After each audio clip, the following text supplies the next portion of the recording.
The first snow of the season fell quietly on Winterfell, as if the sky had decided upon restraint, flake by slow flake, each one testing the edge of a gray wind and finding a place upon stone or earth.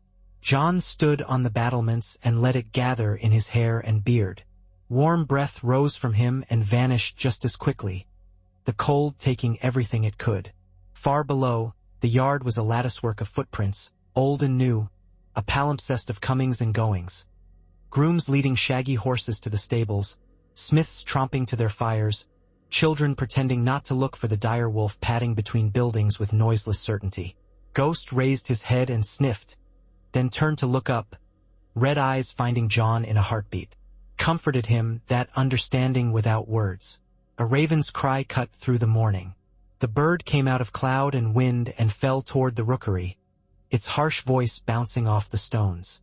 Jon watched it go and turned his face into the cold. It felt cleaner than the air of the hall, where arguments had a way of sticking inside the throat. "You cannot live out here," Sansa said behind him. He had heard her steps, the measured pace she had learned in courtyards and corridors where one could not afford to hurry. "Someone will think you've turned to ice." "Not yet," Jon said, not taking his eyes from the line of the far trees beyond the broken towers, the forest that watched Winterfell as Winterfell watched it. "Not today." "Another raven from Eastwatch," she said, and he could hear how carefully she arranged her worry. "Davos is waiting with it." He pushed away from the parapet and followed her down the steps, through a doorway where the draft bit and the scent of smoke caught at his lungs. Men and women moved around them, some bowing or nodding, some only looking. There was a steadiness to the north now that had not been there months ago. Fields replanted, walls repaired, the name of Stark spoken like a harbor's name. But the steadiness was a crust on deeper water. Everyone knew which way the water flowed. Davos stood at the table in the council chamber with the raven's message already unrolled. Tormund was there too large for the room despite standing in the corner, his broad face scarred and honest. Bran waited in a chair near the small hearth, eyes unfathomable, the last of the night's ashes white in the grate. Arya was not in the room. She came and went as she liked, and even those who loved her had learned not to mark her door. Davos looked up, his fingers smoothing the edge of the parchment, though it refused to lie flat. "They left another sign," he said without ceremony.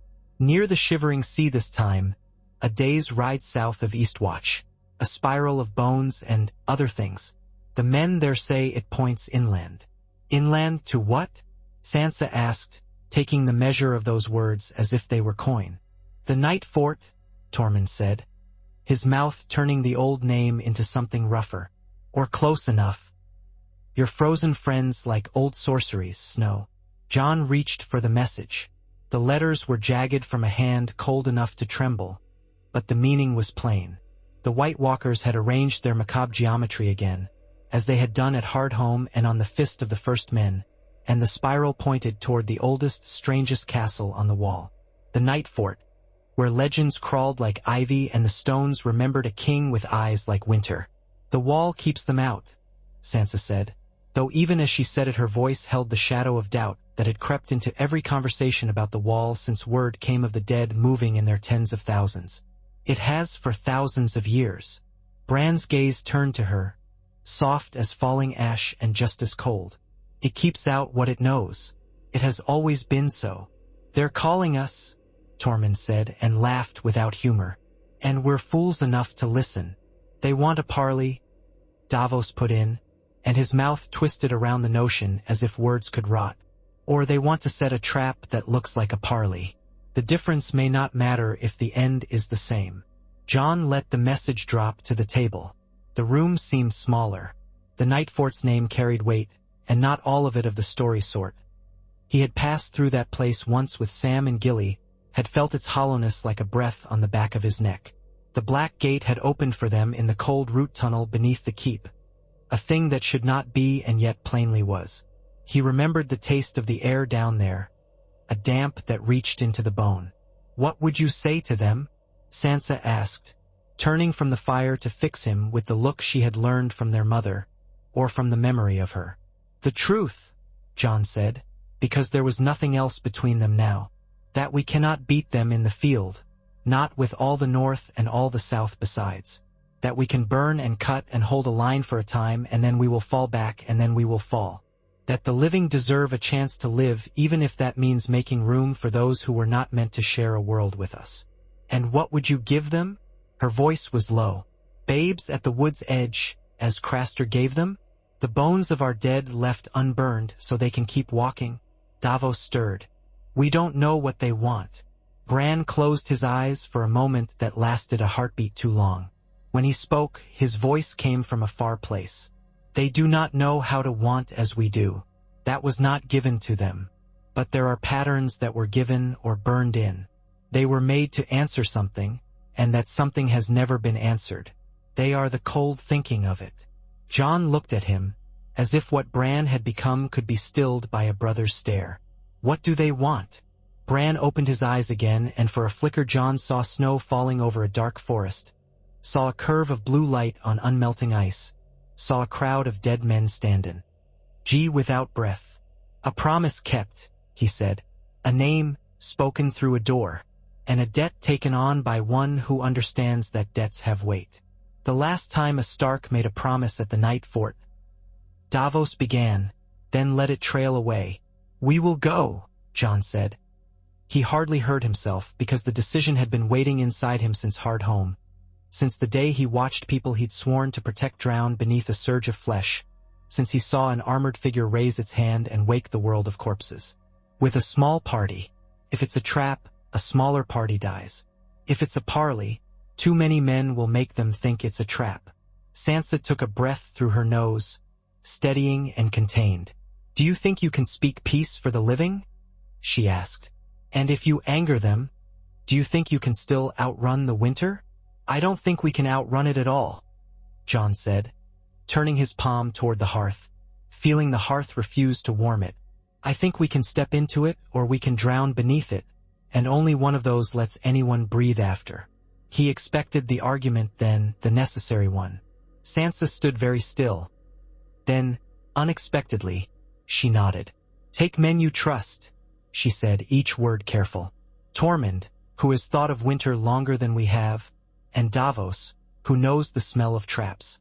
Take the fewest handful who can make the most noise if they need to, and take Bran if he says he can stand it.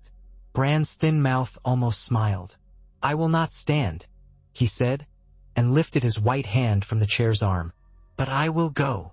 The ravens gathered on the roofs that evening and argued before the sky. Women laid out furs and iron and food. Jon walked the yard and let people come to him, the ones who thought their words would build a wall around his going, and the ones who came only to see him with the eyes they would remember if the journey swallowed him. Arya appeared at his side the way shadows do, sudden and unremarkable in the same breath. She put something small into his hand. It was a needle, not the one that had taught her to be quiet, but a sailor's needle fine as a hair, with waxed thread curled around it like frost steam. For tears, she said, her voice level. In case you find a thing that needs stitching back up. I mean to avoid being stitched, Jon said soft, closing his fist around the needle as if that would make the metal warmer. You won't, she said, and he loved her for never pretending at hope when truth would do. Ghost pushed his big head against Jon's hip, and Arya put her hand into the white ruff of fur and scratched, her eyes taking the wolf's measure as she took everyone's. Don't let them look at you without seeing you, she said, which was her way of saying be careful. He slept in fragments and rose with the cold. The riders were few, Jon, Davos, and Tormund. 2 rangers from what was left of the Night's Watch, old men growing older who had stayed black when the garment went thin. A sworn shield from Bear Island who did not speak, and Bran in a sledge that Mira had crafted long ago, now pulled by small shaggy horses that minded the bits and blinked at the snow. Mira was gone, returned to the neck, but her work had stayed, which was a kind of loyalty. Ghost ghosted beside them. They wore no sigils that would matter to ice. The forest opened and shut around their path, pines like watchers and the spaces between them alive with the breath of hidden things. When the wall rose ahead, it did not surprise. The mind knows it is there, the way the mind knows there will be a horizon if you walk long enough. They went up to the top by a switchback stair so narrow Tormund cursed the stones under his breath, and then out onto the long blue of the ice. The air was a different air. The sun was a disk that could not quite break free of the gray. Eastwatch had sent 3 men to keep the night fort from swallowing travelers. They had lit beacons on 2 of the crumbling towers, and their faces looked cooked on one side and frozen on the other. "Direction's wrong," said the oldest of them, a man whose eyebrows were white with salt and frost. "Light won't keep them honest. But if you don't come back, we'll know which way to look for bones." "Kind of you," Davos said, and the man's mouth cracked into something like a grin. They went down the inner steps into the night fort itself, where the walls remembered how to stand and the roof remembered how to fall. The great hall was a broken mouth. The well was a dark like sleep. Jon could not stop himself from going to the trapdoor and putting his hand upon it. The wood felt damp, as if the night under the earth had breath. "Here?" Tormund asked. "No," Bran said, his voice thin but firmly threaded. "Down." They descended into the worm of the tunnel that led to the Black Gate. The walls were slick and old water sang somewhere under stone. Ghost did not like the place. He went ahead and came back, ahead and back, a pale waver in the dark. When they reached the gate, it was as it had been. A face in the wall, a thing that ought never to have been carved and yet plainly was. It opened for Jon with the same soft resistance, an old friend unwilling to admit that he had been away too long.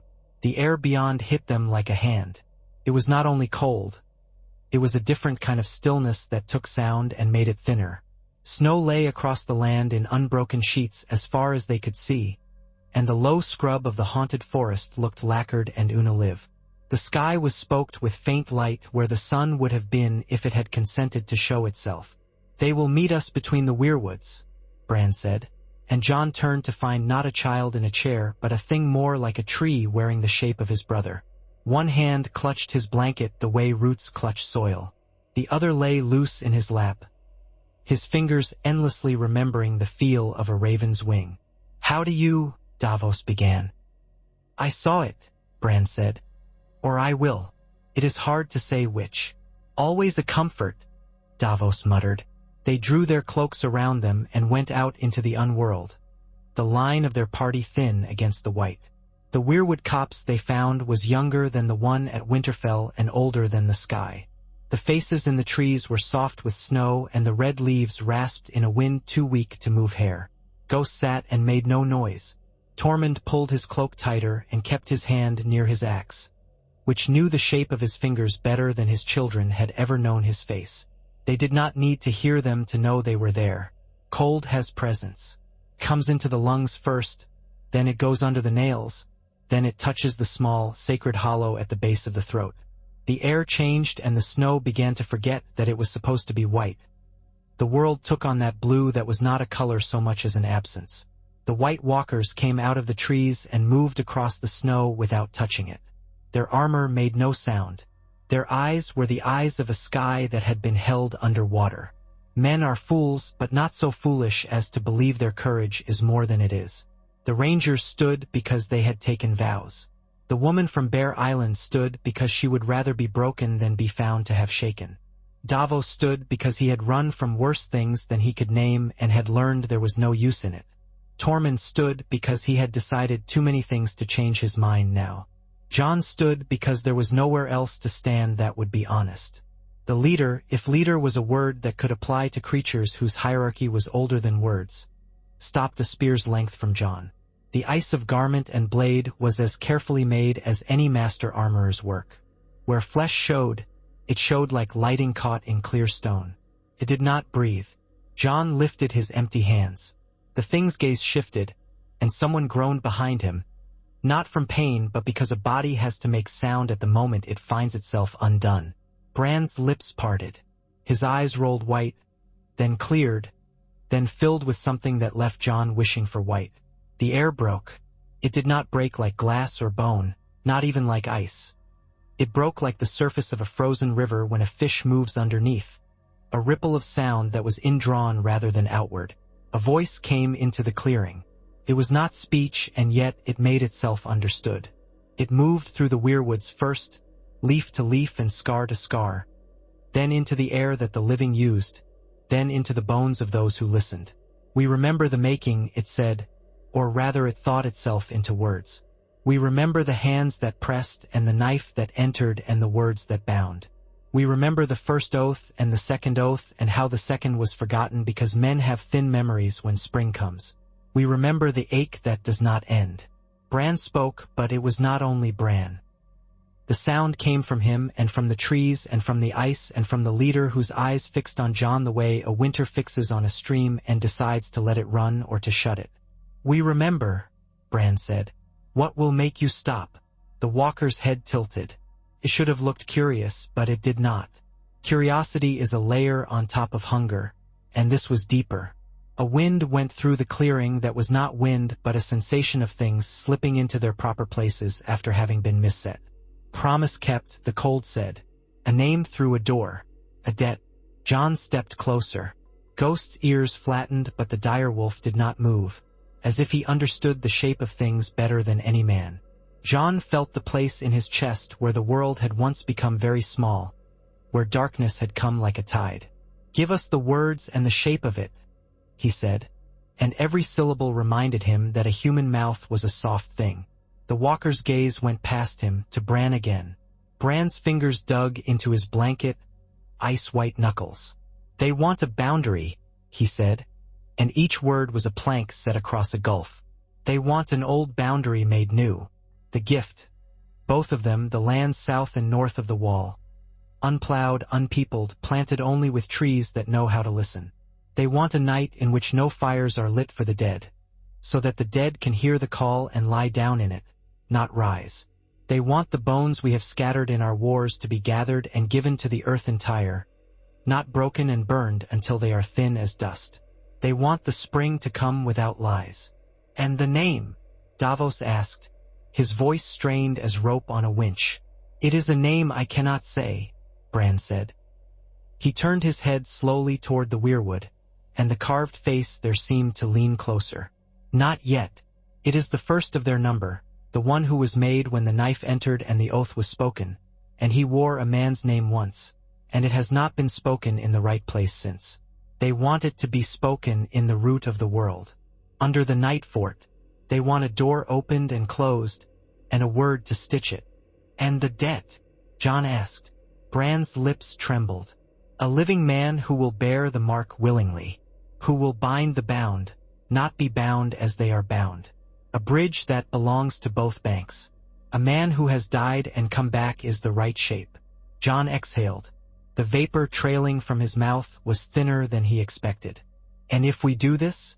If we give you back the gift and plant your trees, if we keep the nights of our dead without fire for one night, if we put all our war bones in the ground, if we speak this name and close the door with it, if I bear the mark from you willingly, what do you give? The walker looked at him the way a cliff looks at a man who has stepped to the very edge to see if he will fall. The cold's answer came slow and sure, not a promise but an articulation of the inevitable if and only if. We will not cross. We will let the CT ache those who have been walking where they should be sleeping. We will withdraw to the always and leave the days to themselves.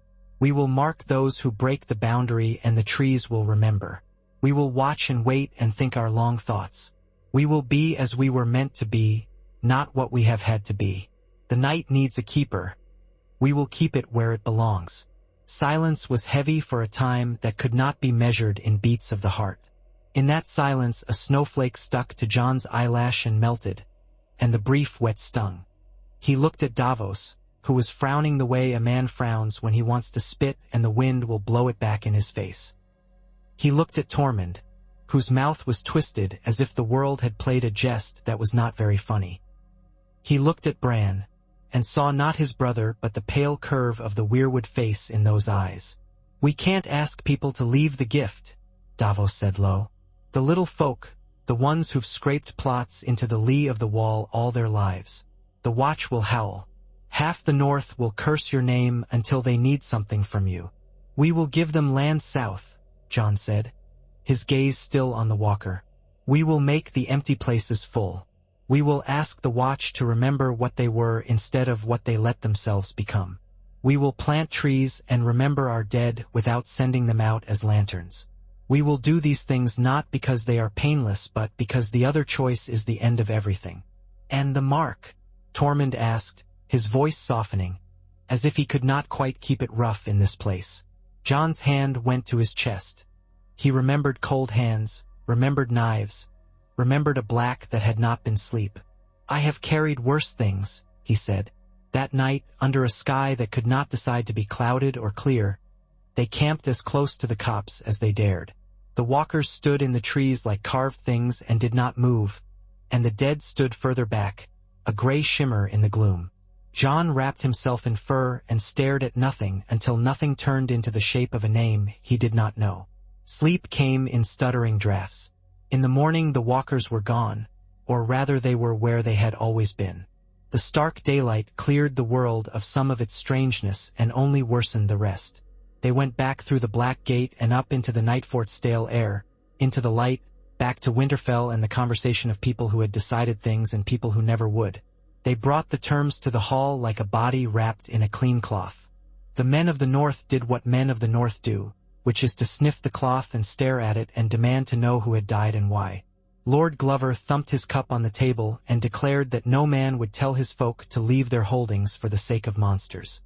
A manderly cousin, skin white as milk and eyes a shade too keen, said the sea would take the dead quickly if only there were ships enough, and perhaps the Stormlands could spare some, and perhaps if the Stormlands could not be persuaded the Manderleys could make a few more ships of their own.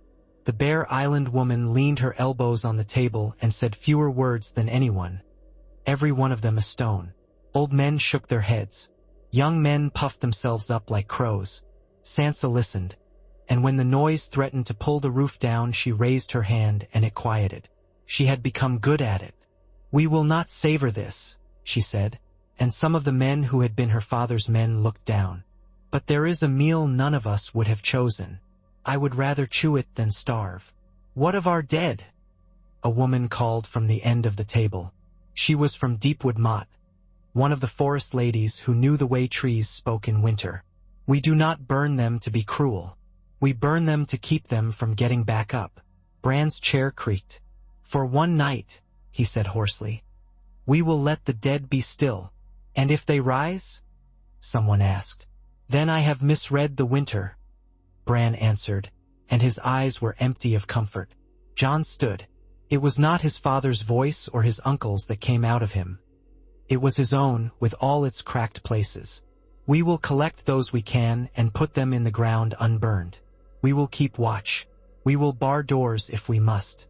And if a hand scrapes at a wood door and a face shows through the window, we will do what is needed. But we will attempt this because it has been asked and because our other chances are few. We will plant the gift with trees that listen. We will ask the watch to gather itself and guard what is meant to be guarded, not farmers' children. We will bring those who live in those lands south, and feed them and find them roofs. We will do this not because winter asked us, but because the living did. A king in the north, Lord Glover muttered, though the title sounded like a question in his mouth. A keeper of oaths, the Bear Island woman said with reluctant acceptance.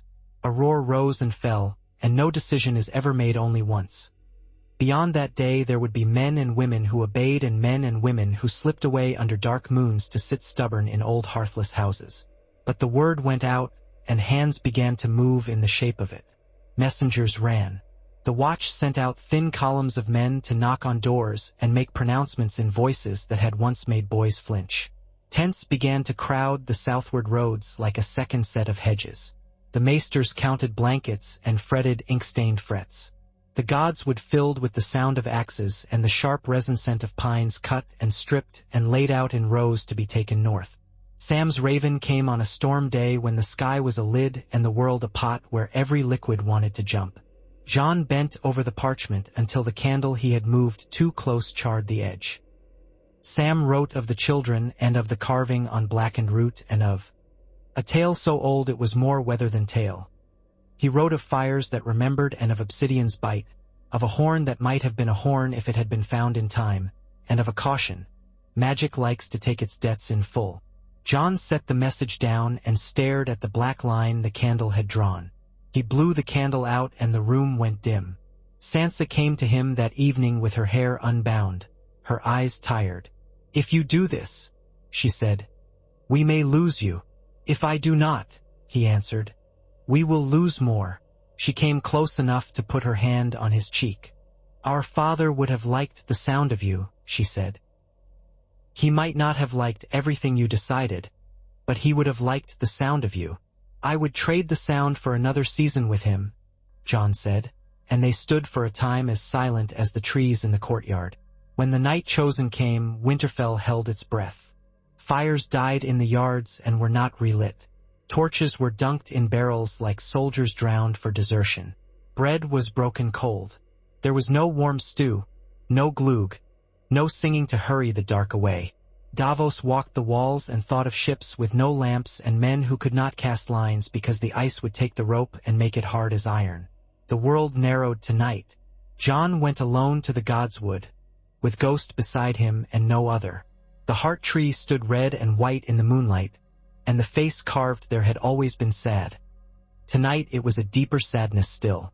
He knelt.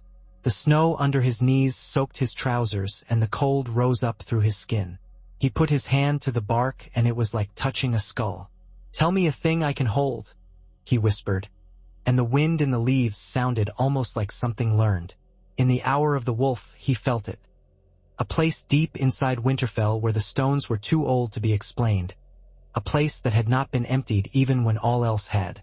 A great hush fell into the hollows of the trees. The air pressed itself against him and held. Memory rose like a tide. Not his memory, but a river of memory that cared nothing for one man's bank. It happened quietly at first, in places where the snow lay high, hearths where no smoke rose, fields where the last wheat stubble made low lines under the moon, the flat places near the wall where men had buried bodies in hasty trenches. Hands that had been curled opened and lay palm down on the earth. Jaws slackened. A list of names in one old woman's head went still. She had counted them every night since the battle where she lost them, each a bead on a string that would not break. For a few of those broken things, no movement came afterward. For others, there was a stirring, a long breath, a settling. Not all debts are gathered at once, a voice almost said in Jon's bone. When morning came, it did not come bright. It came with a gray light that admitted its limitations. The thaw had not come. This was winter still. But the world looked less like a wound. People stepped outside their doors and, lacking the shape of a ritual to do, they stood and let the air tell them what the night had decided. Jon's party went north again, with bundles of bones carefully wrapped in cloth. Jon stood at the door, way with the walker across from him, and in that balance he felt a thing click into place that had been hanging crooked for a long time. "We will speak the name," Bran said. "Jon will speak it through the door because the door will hear him. The trees will remember and carry it in the rings of their growth, the way storms are carried." He drew in a breath that sounded like an old tree taking its first spring of water. When he spoke, the air trembled. The name was not a word that men remembered but an older shape, a curve of sound like ice cracking then sealing. Jon felt it touch his tongue as if it had been painted there the night before while he slept. He stepped forward and spoke, and the door of the black gate shivered in its stone, its carved mouth opening not to take men through but to let the sound pass down into whatever lay beneath. The earth answered with a long, low tone. Snow fell into the tunnel even though there was no snow there. The walker across from Jon let its head shift, a movement as much an acknowledgement as any spoken common tongue could have made. The air grew colder. Then it warmed. The change was small, a thumb's width, but the shape of it mattered. They stood a long while. When they came up at last, the sky had gone clear to the horizon and the light on the wall was a color of blue that almost forgave. The dead who had stood in ranks far out in the snow were gone, faded not into walking but into whatever lay between the days. There were still a few, there would always be a few, the ones who had died badly and were held by cruelties men had done to men, but most were gone. The great shapes that had moved in the distance were dissolving. Jon watched a line of them thin into mist and then into nothing. He felt something in his chest loosen, a knot made of years. On the ride south, he kept feeling for the mark in him as a man feels for a new scar with his tongue. It did not throb or itch. It lay quiet, a winter stream under ice. He slept little. Dreams came in which he was a tree standing where the wind had stood for 1,000 years, watching snow and birds and remembering their order. The world felt both cleaner and more dangerous. It would be easy to mistake the cleaning for safety. The gift emptied slowly. Old men looked at their fields and hardly believed their sons would plant elsewhere. Women folded blankets that had covered beds in which their mothers were born and did not know whether to pack them at the top or bottom of the cart. There were fights, mostly small. A swear word that turned into fists, a pushed shoulder that turned into a knife. There were goodbyes. There were also people who stood at the boundaries and looked north and felt something like relief, because those lands had always carried a weight they could not name, and the naming had removed it. Not all agreed. There were zealots among the watch who believed the only oath that mattered was the one that arranged the night into enemies and the day into observers. There were men who had made themselves large in small places and resented a world that did not keep to their measure. A hard knot of them gathered under a man named Cotter Pike II. Pike himself washed out in drink and bitterness, his second loyal to a version of their work that no longer matched the world, and they swore that the fires would not go out for any creature with blue eyes. They planned to ride north on the very night set apart and set torches to every pyre they could find. Davos learned of it from a boy who wanted to be brave without being a fool, and he brought the news with his quiet, sorry face. "They think themselves righteous," he told Jon. "I have cut throats of righteous men and I have cut throats of liars, and the blood is much the same." Jon heard and did not hesitate. They rode in darkness, following a line in the snow that only Jon could see with the certainty of the mark. Tormund mumbled to himself about men who could not leave well enough alone, and the ranger from Eastwatch said nothing because he had once been one of those men. They reached the pyres before the torches did.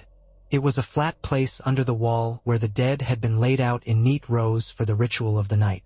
The men with fire came edging into the dark with their jaws tight and their eyes wide, and the sight of Jon stepping out of shadow to meet them pulled them up but did not make them drop their torches. "You would end us?" the second said. A broad man with a mustache turned white by winter, the sort of man boys look at and think a thing they cannot say out loud for fear of their own hearts breaking. "You would end us with packs with monsters." "I would end the ending," Jon said. "I would guard the living, and I will not let you break an oath we gave last night." "The watch belongs to no king," the man said hotly. "The watch belongs to the wall and to the dark," Jon answered, the cold in him like a clarifying rain. "Tonight the dark is elsewhere. Put them out." The man did not. He gestured and his handful went right and left. Torches went up. Ghost moved first. Not at the men but past them, a white streak slipping between legs and shadow. He leaped to the first pyre and stood on it and did not move. His red eyes dared the men to set him alight. The torches paused because men do not think they want to burn a wolf until they are asked to do it. Jon stepped into the way of the second torch and grabbed its burning head with a motion that might have been madness if the mark did not lay cold in his hand. The fire hissed and went out as if it had been plunged into water. The man holding the stick stared and then looked down at his hand as if it had betrayed him. "This night is the one we were given," Jon said into the stunned hush. "Tomorrow you may scream that I am a coward and a traitor. Tonight you will keep the oath I made for you." The torches went to the ground, one after another. There were grumblings, the kind that are prologue to later plotting, but the moment passed. They waited out the night with their breath steaming in front of them and their thoughts steaming inside their skulls. When morning came, the bodies under their shrouds lay quieter than they had before, and one of the younger Blackcloaks wept without making noise. Word of the attempted breach ran ahead of them south like mice under snow. By the time Jon reached Winterfell again, Sansa had already set her face into the arrangement reserved for kin who make brave mistakes and expect to live. "If you do this again," she said when she found him in the yard, "you should leave me more of a plan than a sentence." "Sometimes there are only sentences," Jon said, and she scowled because he was right and because rightness is a blade. They planted trees. Hundreds of carts ground up and down the King's Road, carrying saplings that had come from those few places in the realm where heart trees still grew from seed, and carrying dirt from those places mixed with ash, old ash, ritual ash, so that the new soil would remember what it was meant to hold. The small folk learned to read the expressions of the men who drove the carts, learned when to keep their children away and when to bring them to watch.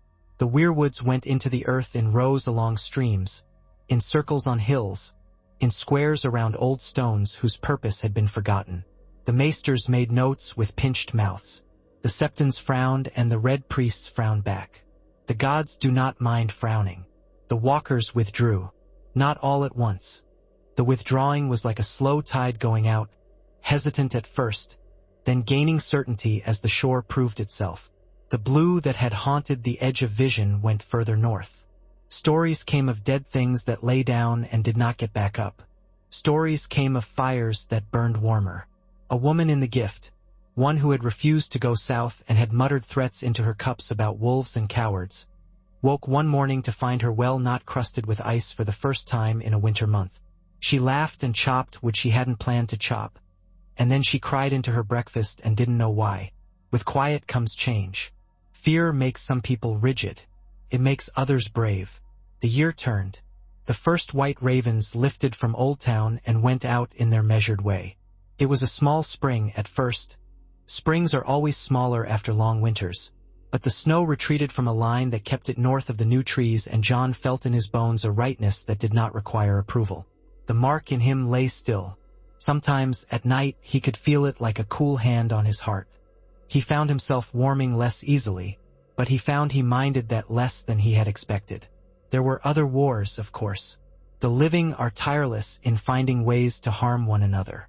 A lord in the west decided he did not like the look of a boundary that was not his. A minor house in the neck decided that the trees the north was planting were a trespass into old packs and tried to pull them up. Their hands bled. Men who worshipped the Seven and men who followed the Red God argued about whether the trees were abominations. Sansa managed some of it with patience and some of it with steel. Arya came back and left again, leaving only a smell of leather and a smile in people's eyes. Bran did not go down to the hall much.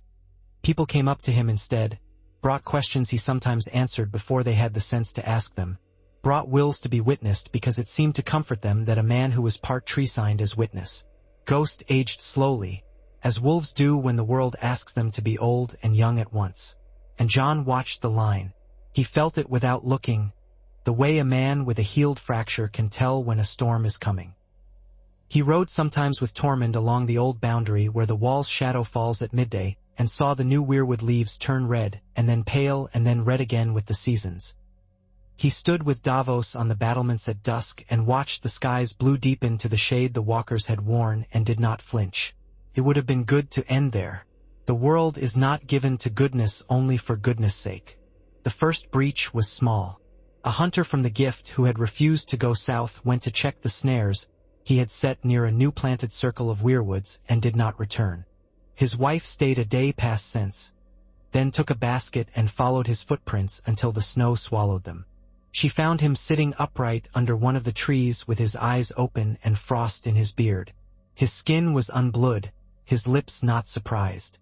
There were lines in the snow that were not made by men or by the wind. The trees stood quiet and did not speak.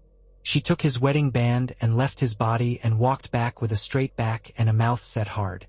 There is no quiet way to tell people what they do not want to hear. The story ran down the roads on feet grown out of panic. At the same time, a flock of crows that had decided to winter near Deep Lake failed to rise one morning, the bodies strewn like little scraps of old black cloth over the white. A man hit his wife with the flat of his hand and cried afterward, saying he did not know what had come over him. A child dreamed of falling into a well and woke up with her hair stiff with ice. Bran rolled his chair into the godswood and sat with the heart tree. His eyes went white. They stayed white longer than they had before, long enough that Sansa had to leave and come back, several times rather than sit and watch. When he returned to himself, he was thin enough to worry. Jon stood nearby, arms crossed, so still he could have been mistaken for carved. "They are keeping the pact," Bran said. "Mostly. There are old things that do not remember how. There are men who do not like being told to leave, old men and younger ones who think they are old in the way. That matters. And there is a place where the boundary is thin, where there should have been leaves and there are only stones." "Which place?" Jon asked. Bran pointed, and the gesture felt like a winter sunrise, as beautiful as a scythe. Jon rode with a company, and they came upon a valley north of Long Lake where the land lay scooped and smooth like an old giant's palm.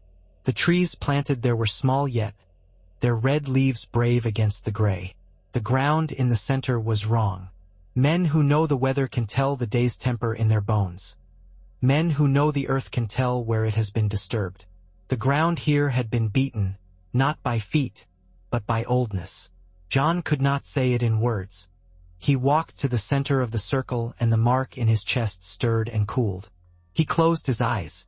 He felt absence.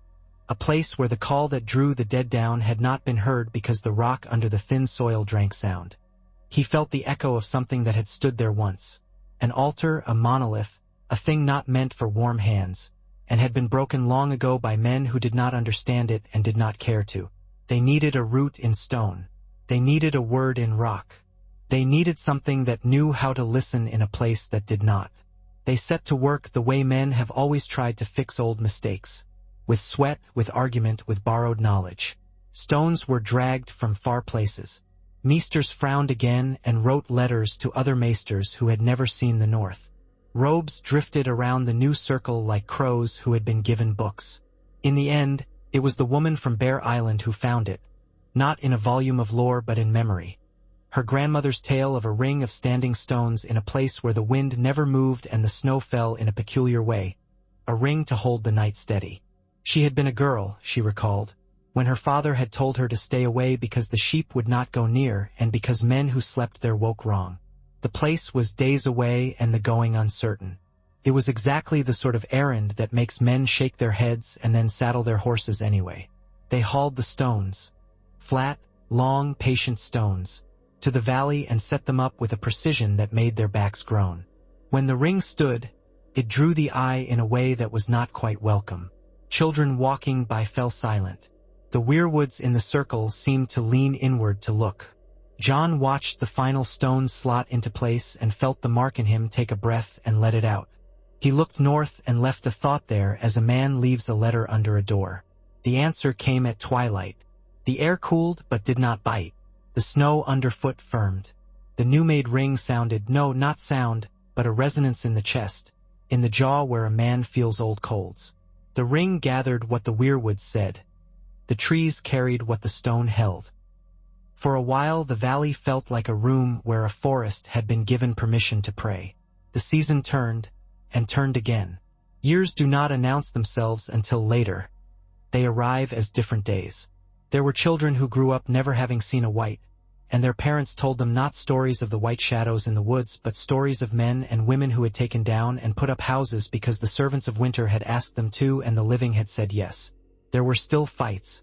A lord south of the neck decided he had been wronged in a matter of grain, and men died in a ditch that had once held flowers. A girl near the night fort went missing and was found standing in snow up to her waist, smiling and not speaking. She started speaking again a year later, and what she said made very little sense but comforted those who heard it all the same. The watch became something steadier, a guard of a boundary more ancient and less theatrical than their vows had once been. They learned to listen to the trees.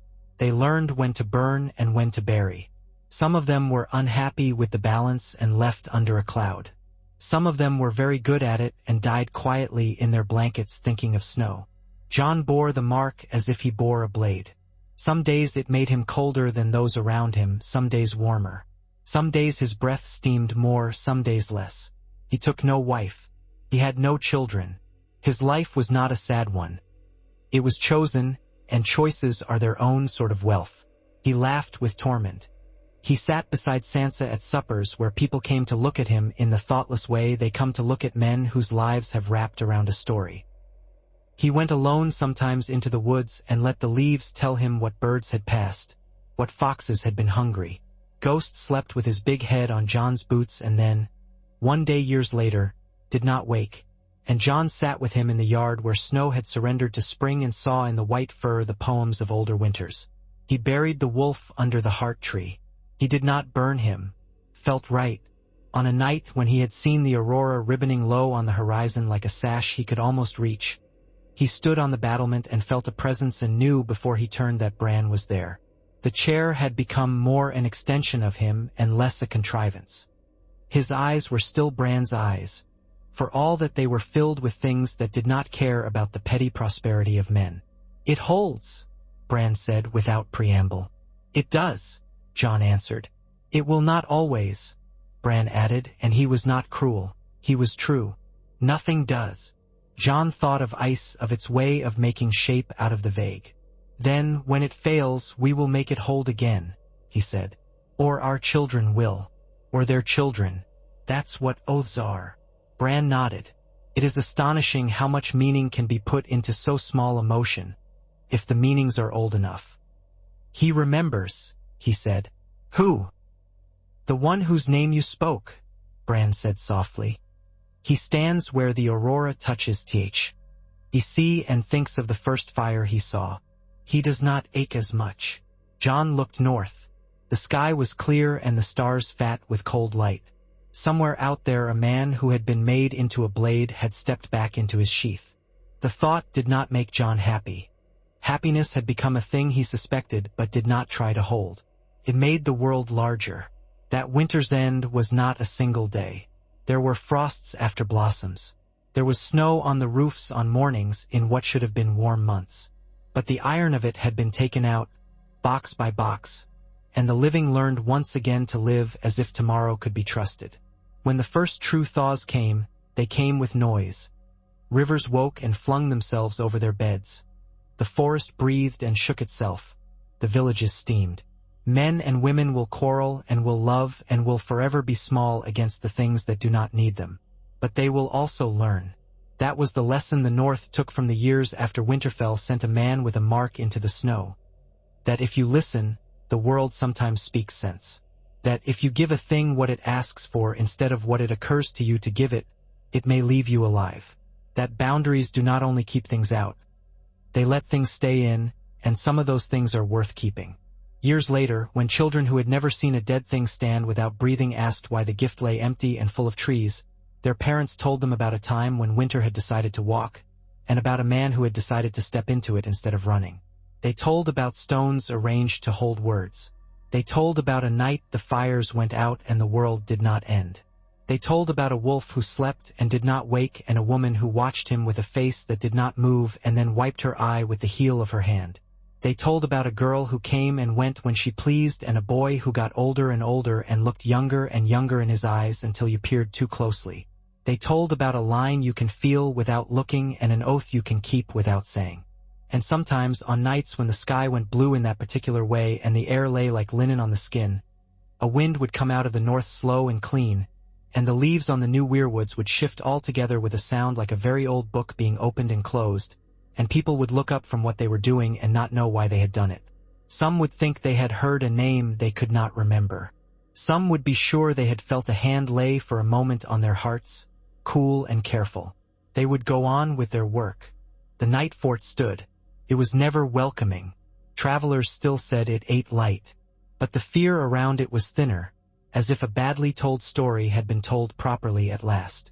The black gate opened and closed when it must. The boundary held. In the rooms under stone the bones lay quiet, and the roots above them wrote circles and spirals with a patience that made time look like a human problem. The walkers stood where they were meant to stand, thinking their long thoughts without malice. The living kept their dead in the ground and their promises in their mouths. If there were breaches, they were mended. If there were errors, they were admitted and learned from. It was not peace as a bard would sing it. It was peace nonetheless. And Jon lived long enough to see boys who had never worn a sword ask him what steel felt like in winter, and he told them it felt like steel does, and the thing that mattered was the hand holding it. He lived long enough to see Sansa grow old with a dignity that was not merely a posture but a habit. He lived long enough to see Bran die quietly one day with his hand on white bark and his eyes full of everything and nothing, and he lived long enough to say goodbye without words to Arya the last time she appeared in a doorway with hair too short and a smile too fast. Perhaps he even lived long enough to stand once more under a sky where the aurora fell close and to think of the man whose name had made a door and to hope, not for release, but for continuation in proper shape. He did not regret the cold in his chest. It had become the shape of his days. In the end he knew, if knowing is a fair word for the way a man understands himself near the end, that the mark had not taken something from him so much as it had given him something to hold.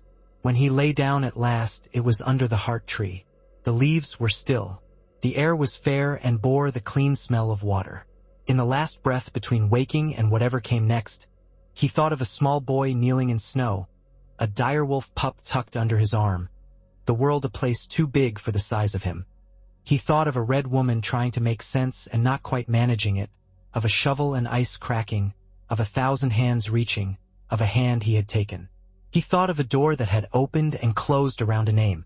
He thought of boundary and oath and how much of being a man consists of standing where you promise to stand even when the sky tells you to move. Then he slept, and the north held him.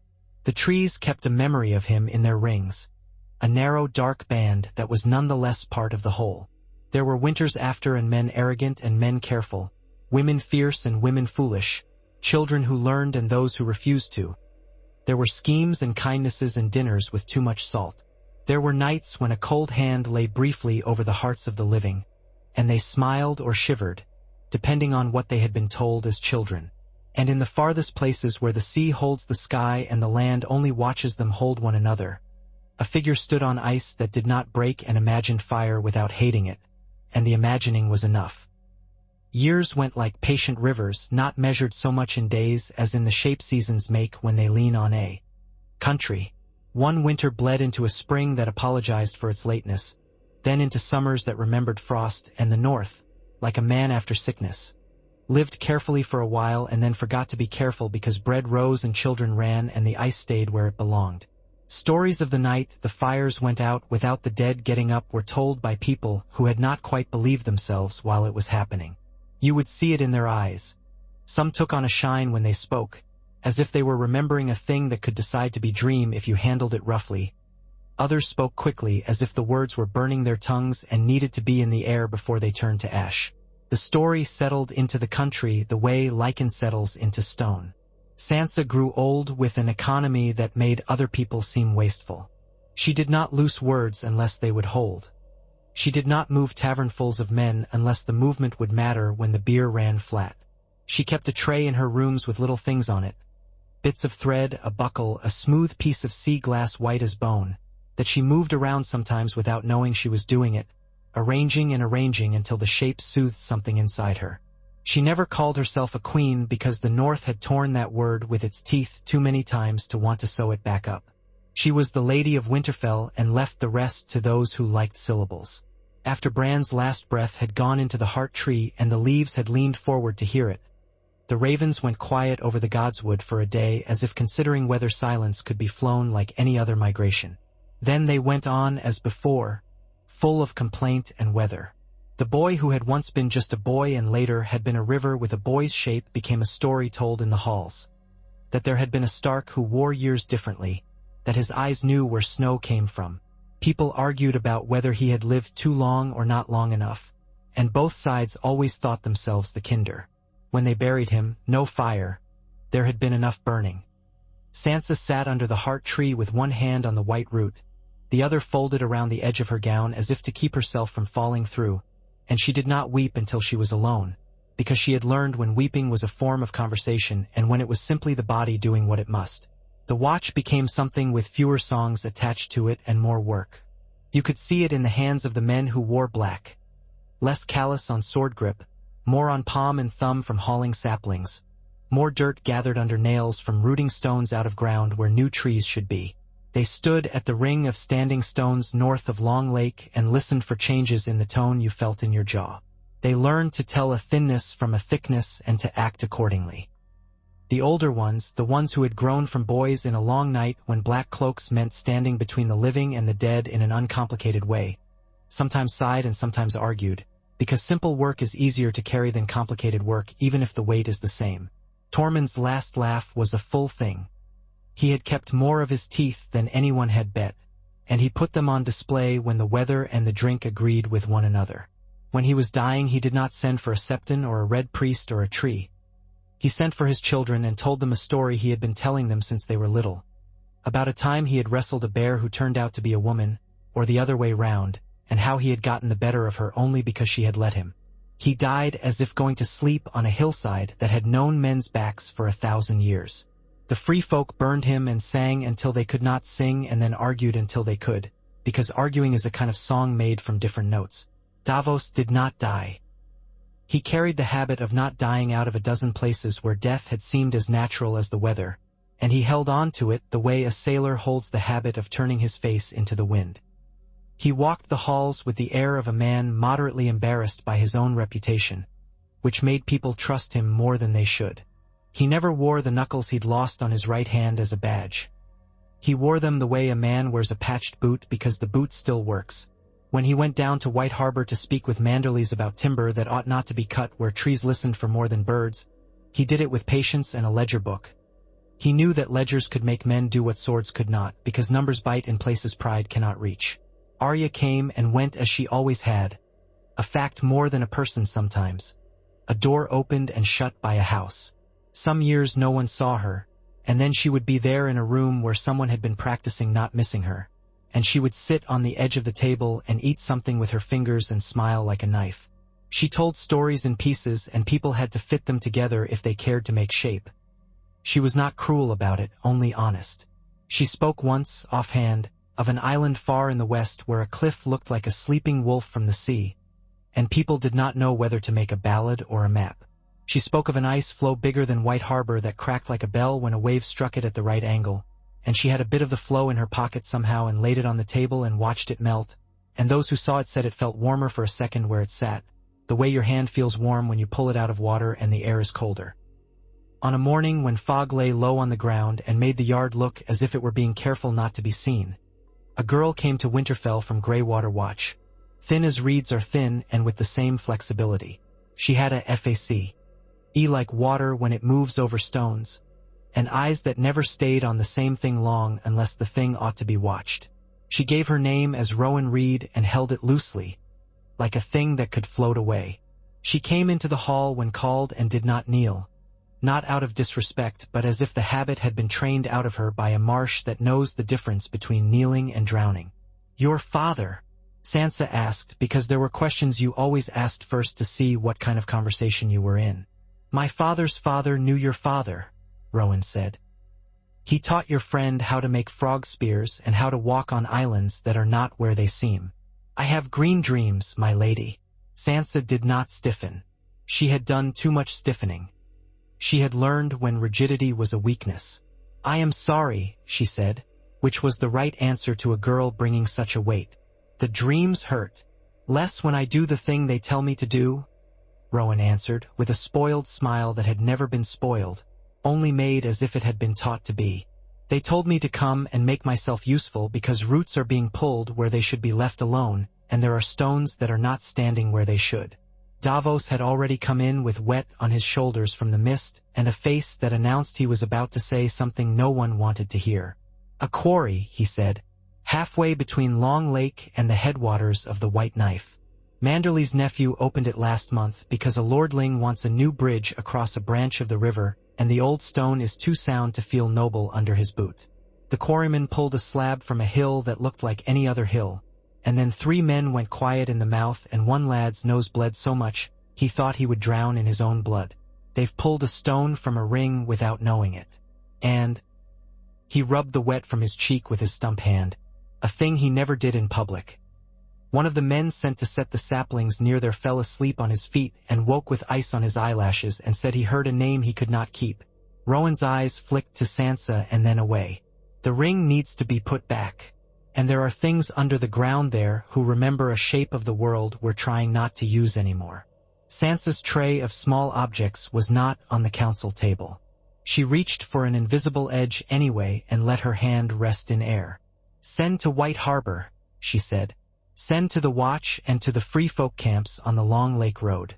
Send to Deepwood Motte. No one takes another stone from the earth within a day's ride of a weirwood. No one moves a standing stone laid in a ring unless a reed puts her hand on it and says yes. No fires in that valley after dark and no songs, not even for children. There will be men who hear that, Davos said, and decide to sing louder in the name of their fathers. Then we will set a table for their fathers and ask them if they taught their sons to be fools, Sansa answered sharply. She had learned that a question could be a lash, and that sometimes people liked being lashed because it saved them the trouble of coming to the right conclusion on their own. Rowan, can you mend this? Rowan's eyes narrowed as if she were looking at something in her head and wanted to move it with a finger she did not have. Not alone, she said. I need iron that has never been told it was iron. I need glass that has never been told it was glass. I need ash from trees that burned because they chose to, not because people wanted heat. I need men who will listen. I need the stone they took. The stone's already lashed to a flatboat and headed downriver, Davos put in. They mean to carve it into a lion and set it over an arch just to prove they can make a thing look like a story. I've a man who saw it pushed off at daybreak. Sansa's mouth tightened. Bring it back. Davos inclined his head as if he were acknowledging a wind shift. I'll need a hull with a shallow draft and a crew who don't mind going up against men who are very sure of their right to be stupid. The North is full of those, Sansa said dryly. Take who you need. He left with the same neat shrug he had brought in with him. Rowan stood on the stone floor with her bare feet making no sound, and Sansa had to tell one of the guards to stop staring, because people had decided long ago that those from the neck do not wear shoes in halls to make the stone less sure of itself, and the stories had made themselves into a kind of impolite hunger in the eyes of men. In the days after that, the weather turned changeable the way the world gets restless when people shift something old. The fog burned off and the air went clear enough to cut. Then snow fell in a lazy way that made you distrust it. Then the wind blew from the sea so strongly you could taste salt at Winterfell if you stood in the right place and let your mouth go slack. Messages came and went. The watch set men at the valley with no torches at night, and their faces set into that particular expression that guards get when they know they are guarding against something that will not come like men come. The free folk sent a knot of their best listeners, men and women who had chosen not to teach their children to mimic birds because they wanted the birds to feel the difference when a man tried to do it, and who could hear the way leaves speak to each other about water. Davos had his ship. She was not much to look at, a tub with ideas above her station, but he loved tubs with ideas above their stations. They were the ships that did the work while nobler hulls made ports look pretty. He took a dozen men and a boy with a voice like a knife who had once been saved from drowning by a white harbor net and had decided that he owed the sea the courtesy of not dying in it on purpose. They poled upriver, keeping to the shadows, and when they came upon the flatboat, with the stolen stone lashed to it, the slab covered with a tarp as if secrecy were respect, they did not hail and they did not ask.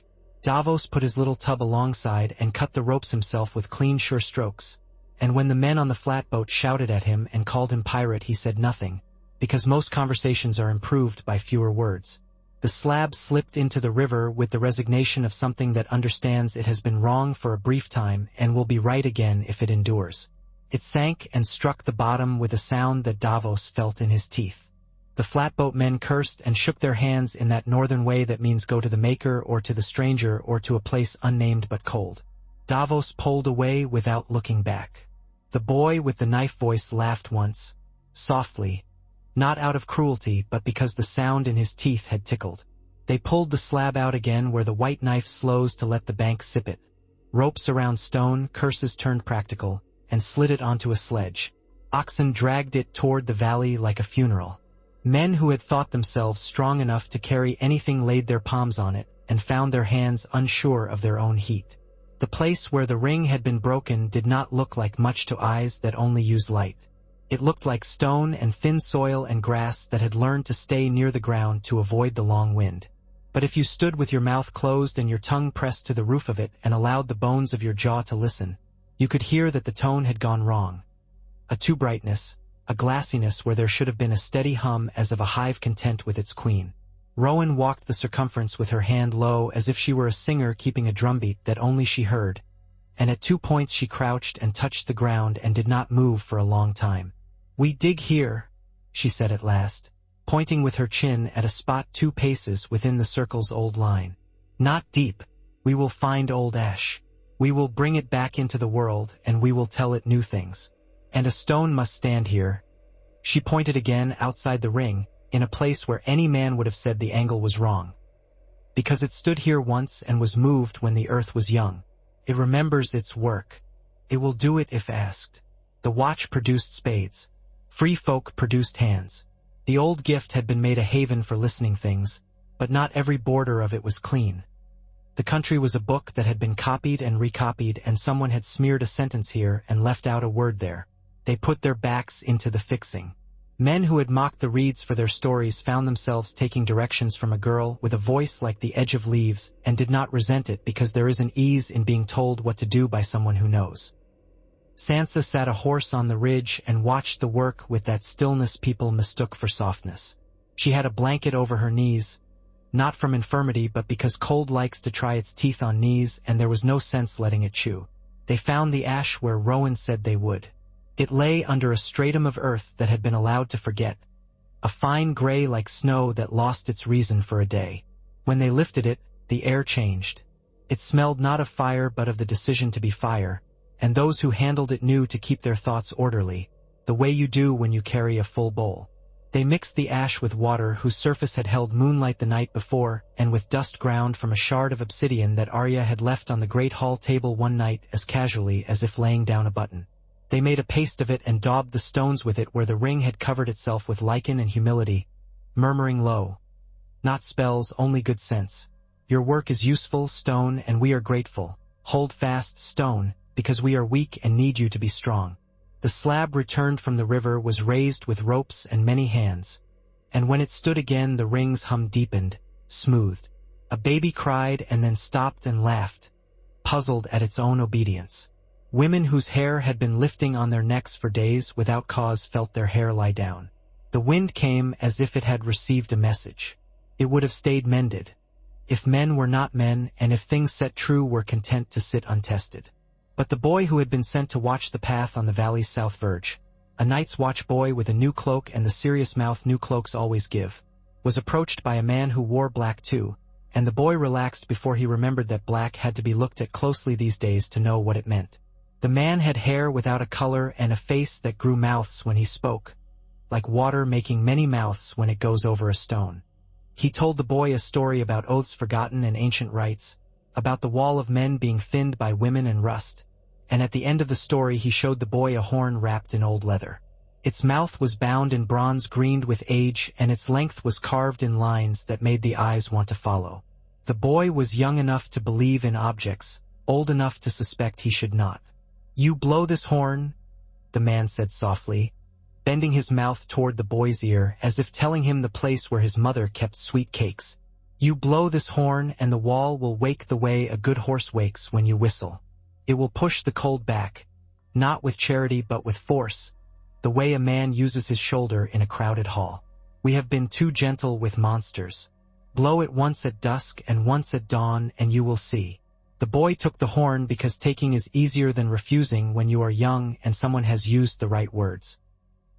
He hid it under his cloak and felt his heartbeat against it like a rabbit trapped in brush. He went to his post and stood staring at the light and decided not to blow it. Then decided to blow it quietly, as if that would matter. Then decided not to again because he remembered how his sister had looked when she was sick in the winter before last and had needed the fire. At dusk something in him, it might have been pride. It might have been hunger for a story in which he mattered. It might have been the old thinness that haunts places where boundaries are being taught again. Made the decision he had told himself he would not. He lifted the horn and blew. The sound went sideways. It did not go out into the valley the way a call goes out over water. It went under the ground first, as if it were made of weight rather than of air, and the men nearest the ring put their hands to their jaws and groaned. A woman with her hands sunk into a tub of ash paste felt the paste crawl up her wrists like a living thing, and she whispered to it in a voice she had reserved for a child long dead. The stones did not fall. They leaned. They remembered something they had promised to forget. Rowan walked into the circle and put her palms against the nearest standing stone and spoke in the slow syllables her people use when they want to make the water listen. "No," she said, not once but in a series of small stares. "No, no, no. The way you talk to a horse when you want to tell it you are not a danger, but you will not be moved either." The stone steadied by a thumb's width. The boy, at his post in the south, felt a cold fill his lungs and misread it as courage and blew the horn again because men think that if a thing does not work the first time it only needs to be attempted with more stubbornness. This time the sound went up as well as down and the sky answered. It answered not with storm but with a change in the color of the light, a thickening toward that blue that is not a color so much as a thinning of red. Birds trying to decide whether to sleep lifted and then settled again with baffled clicks. The ring's hum rose. It was not a scream, not a groan. It was a tone not meant for ears, and the ears resented it. In the woods north of the ring, something that had been lying down got to its knees. It did not stand, but it considered it. One of the weirwoods shed a spray of red leaves as if blood recoiling from a wound. Sansa was already turning her horse. She did not wait for reports. She felt the wrongness in her knees and trusted it. Davos met her at the road with his face set and his mouth a hard line. "A horn," he said in distaste. "It's always horns with fools." "My lady." "I know," Sansa said. "Rowan." "Stood the stone," Davos returned, and there was respect in the way he said it, a weight distributed evenly under a word that might otherwise have bent. "But it's bouncing. If one of these fools blows it again, the ring will not know how to answer without breaking something we want intact." "Then we take it," Sansa said, and did not add "and break it," because she had learned that there were some things you did not say aloud when the air could carry words places they should not go. They rode hard. The boy did not blow it a third time, though his hand went to it as to a canteen. He looked down the slope and saw what he had done turning into men and women running silent, and he had the sense at least to feel sick. Rowan reached him first because the marsh breeds speed the way a field breeds bread. She did not take the horn from him. She put her hand on his chest and he felt a pressure that might have been a weight or might have been a story-changing shape. "Give it," she said in a voice that was not a command but a correction. "It is not for your mouth." The boy had the shame of every boy who has ever done a thing for the wrong reason and reached for the right reason to cover it. He held the horn closer, as if to make it choose him. Davos arrived. He did not argue. He took the horn, not violently but with a sailor's grace, as if he were securing a line in a sudden squall. Practical, inevitable. The boy flinched. He looked at Sansa, whose horse breathed hard and steady like a thing made to be that way. She looked down at him without salt and without sweet. "You can be better," she said, and those 4 words were heavier in his body than any punishment would have been. He began to cry then, a boy's wet, angry tears, and it was good for him. They wrapped the horn and laid it on the ground between stones, and Rowan knelt and put her ear to it as if she were listening for hoofbeats through earth. "Not the horn," she said. "A horn. It remembers a mouth that did not deserve it. It remembers standing at the edge of a ring like this one with men carved into it, and a hand wore a ring that did not fit the finger. It is hungry. It is sure of itself. It will not be blown again." Her fingers moved to the bindings. "We will make it something else." "How?" Davos asked. "By telling it to be," Rowan said simply, and Sansa nodded because she understood that sometimes the trick in the world is telling a thing what it is and meaning it. They unbound the horn with sober hands. The bronze came away with a smell like old pennies and something not metal. They cracked the horn lengthwise with a mallet wrapped in wool, and though the crack should have traveled rough and erratic it ran true as a scored line. The pieces were placed in the circle of stones like bones returned, and ash paste laid over them, and the hum that had gone wrong settled as if it had been set back into its chair. That night the walkers came to the ring for the first time. They did not step out of the woods so much as become visible, the way frost becomes visible on glass when the glass decides to stop pretending it is warm. They stood beyond the stones and their eyes were the cold even the sea does not forgive. The dead did not come with them in ranks. There were 6 of them. They were precisely 6, which made the number feel chosen rather than found. The living did not lift their weapons. The free folk quieted without being told. The watch breathed and remembered that breath is a privilege. Sansa stood at the edge of the ring, softer than she had been when Jon first went north with only a handful at his back and straighter somehow. She did not step inside the ring because you did not invite a storm by setting your table on the shore. The walker in the center held a spear that looked like a thought made into form. There was a pause that felt like a hand, and then the cold spoke the way it had learned to, through leaf first, then air, then bone. The boundary holds, it said. You are not as foolish as your grandfathers. There was a taste to the words of ice under snow, of the long blue light just after sunset in winter. Rowan stood with her palms out and her hair near the ground, respectful. A man tempted it with a horn that was not the horn, she said. We broke the horn and are sorry for having to handle such a loud mistake near a listening place. We will be more careful where we borrow stones and where we tell the earth it is earth. The cold's attention moved through them like a draft. It stopped on the boy who had blown the horn and held. He stood very straight and tried to look like a boy who knew what to do with himself if someone made him, and succeeded only at looking like a boy. The attention moved on, which was mercy. The first of their number does not ache, the cold said, and the shape of the words made Sansa's scalp tingle. He stands where the sea thinks it is sky and remembers the name spoken and does not hate it. This is what a promise does. It changes the shape of hunger. Sansa bowed her head. Felt like bending to wind. Sensible, not subservient. We will honor it, she said. We will remind one another honor is work. The walkers did not nod. That would have made them too much like men. They were very still, and then they were further away, and then they were memory in the air, and the ring belonged once more to the listeners appointed to be its keepers. After, Sansa sat under a tent lit only by snowlight and looked at the horn pieces wrapped in cloth. Davos came in without announcement and sat cross-legged with those particular noises men make when their knees have accumulated history. He did not reach for the horn. He kept his hands on his own knees. I saved too many men from a sea that took others, he said, and the words were quiet as things said in a church when you are testing whether God is paying attention. I have owed the dead this long time. A smuggler keeps book even when he doesn't have paper. Sansa did not tell him he owed nothing. She had learned to be polite to truth. There is more to do, she said. There is always more. If the ring here is thin, it will be thin elsewhere. The Queen's gift must be walked. The old gift must be walked. We will put up signs that trees can read. We will make wardens under the watch who are not soldiers but listeners. We will make a law that men who cannot keep it can leave before we cut things off them. Davos laughed once, a sound that creaked and then warmed. You make good laws, he said. You make the right enemies too. Be careful you don't make them faster than you can count them. I have counters, Sansa said, and smiled with her mouth while her eyes remained at work. The next breach came not from hunger or pride but from necessity wearing ignorance. In the lean spring that followed, White Harbor's stomach saw its own spine. A storm had taken a fleet at anchor.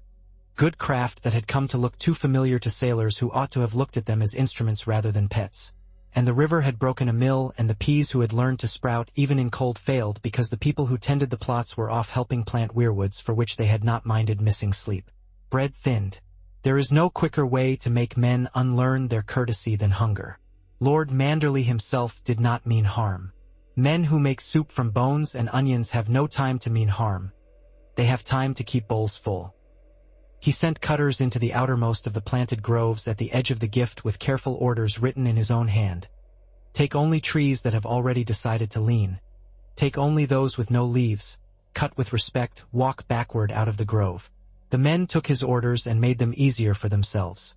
The ground was still hard and the light still short at day's bookends, and if you cut the tree near the path and pretended it had wanted to fall, you could be back in White Harbor before your wife's temper cooled.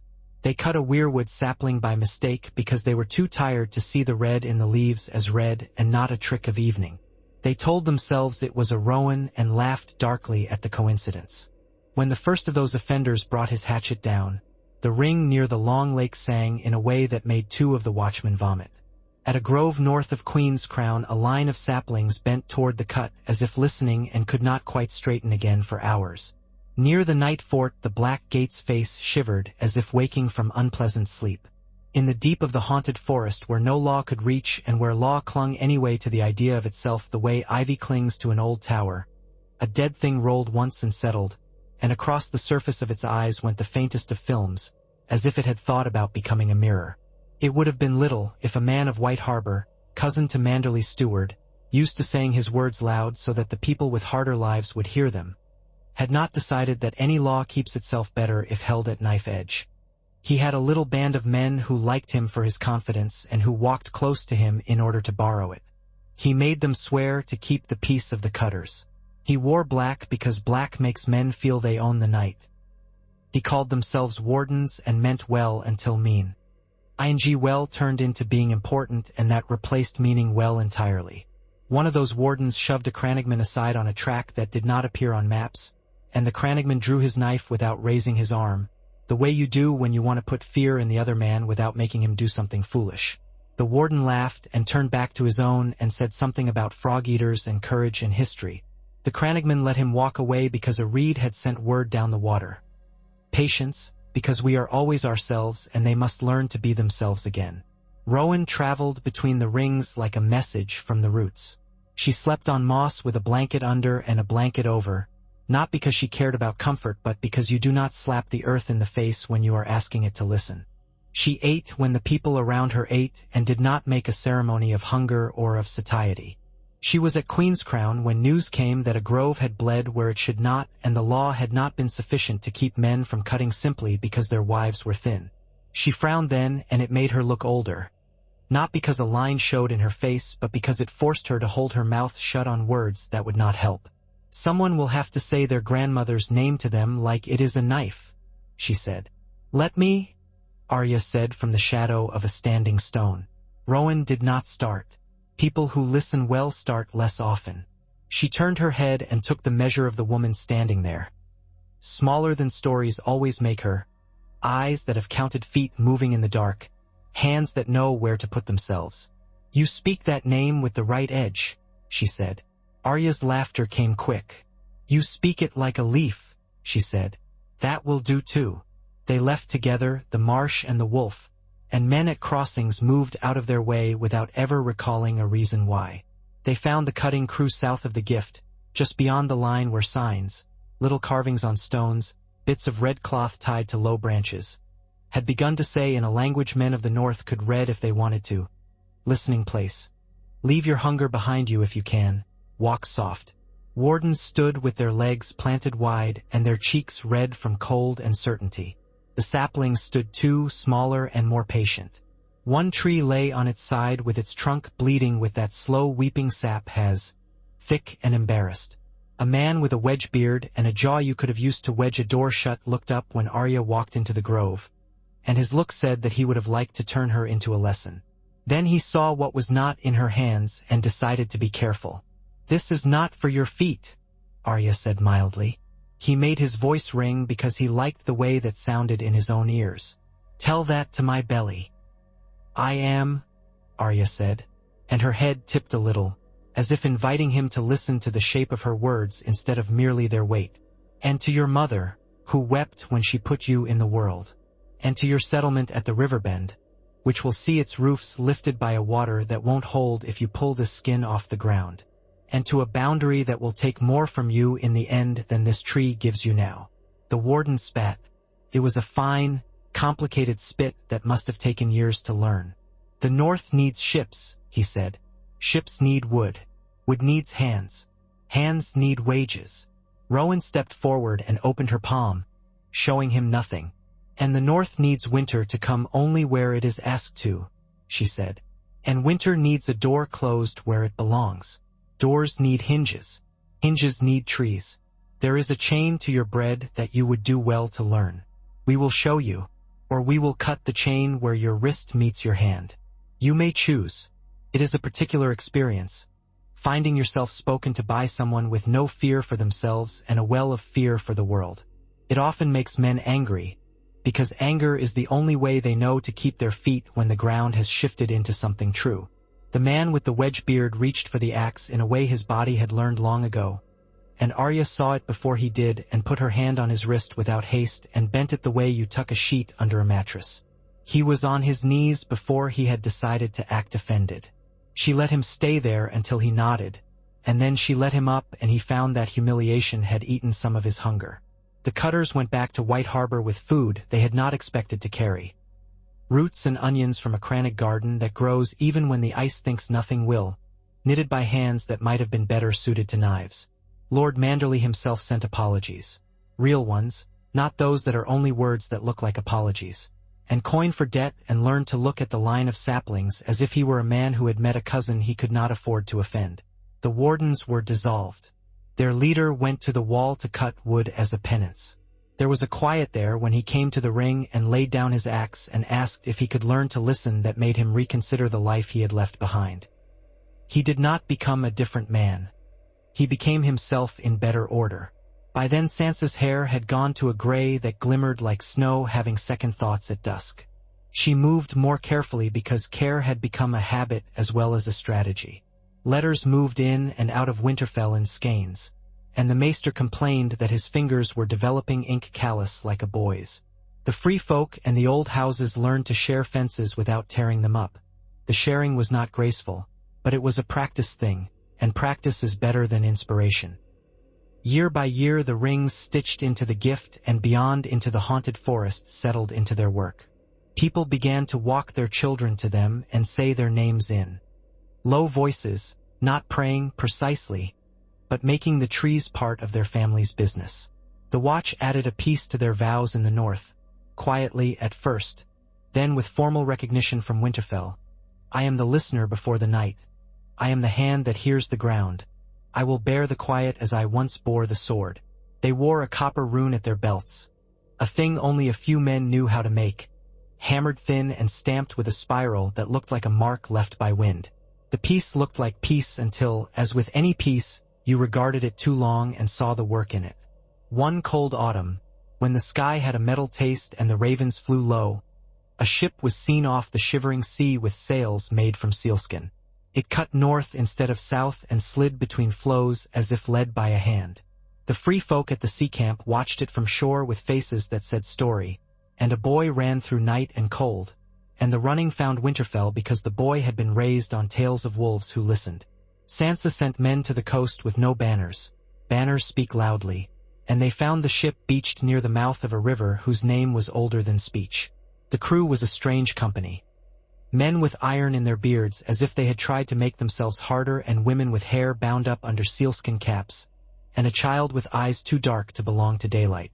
They said they had come from a place where ice sings when you walk too hard, from a coast north of even the maps the free folk draw when they are drunk and nostalgic. They had come to trade and to look and to ask whether the world south of them still walked as they remembered from their grandmother's stories, which were all tidal and none of them precise. When they were brought to Winterfell they stood under the arch and looked at the yard the way people look at a building they are not sure will stand.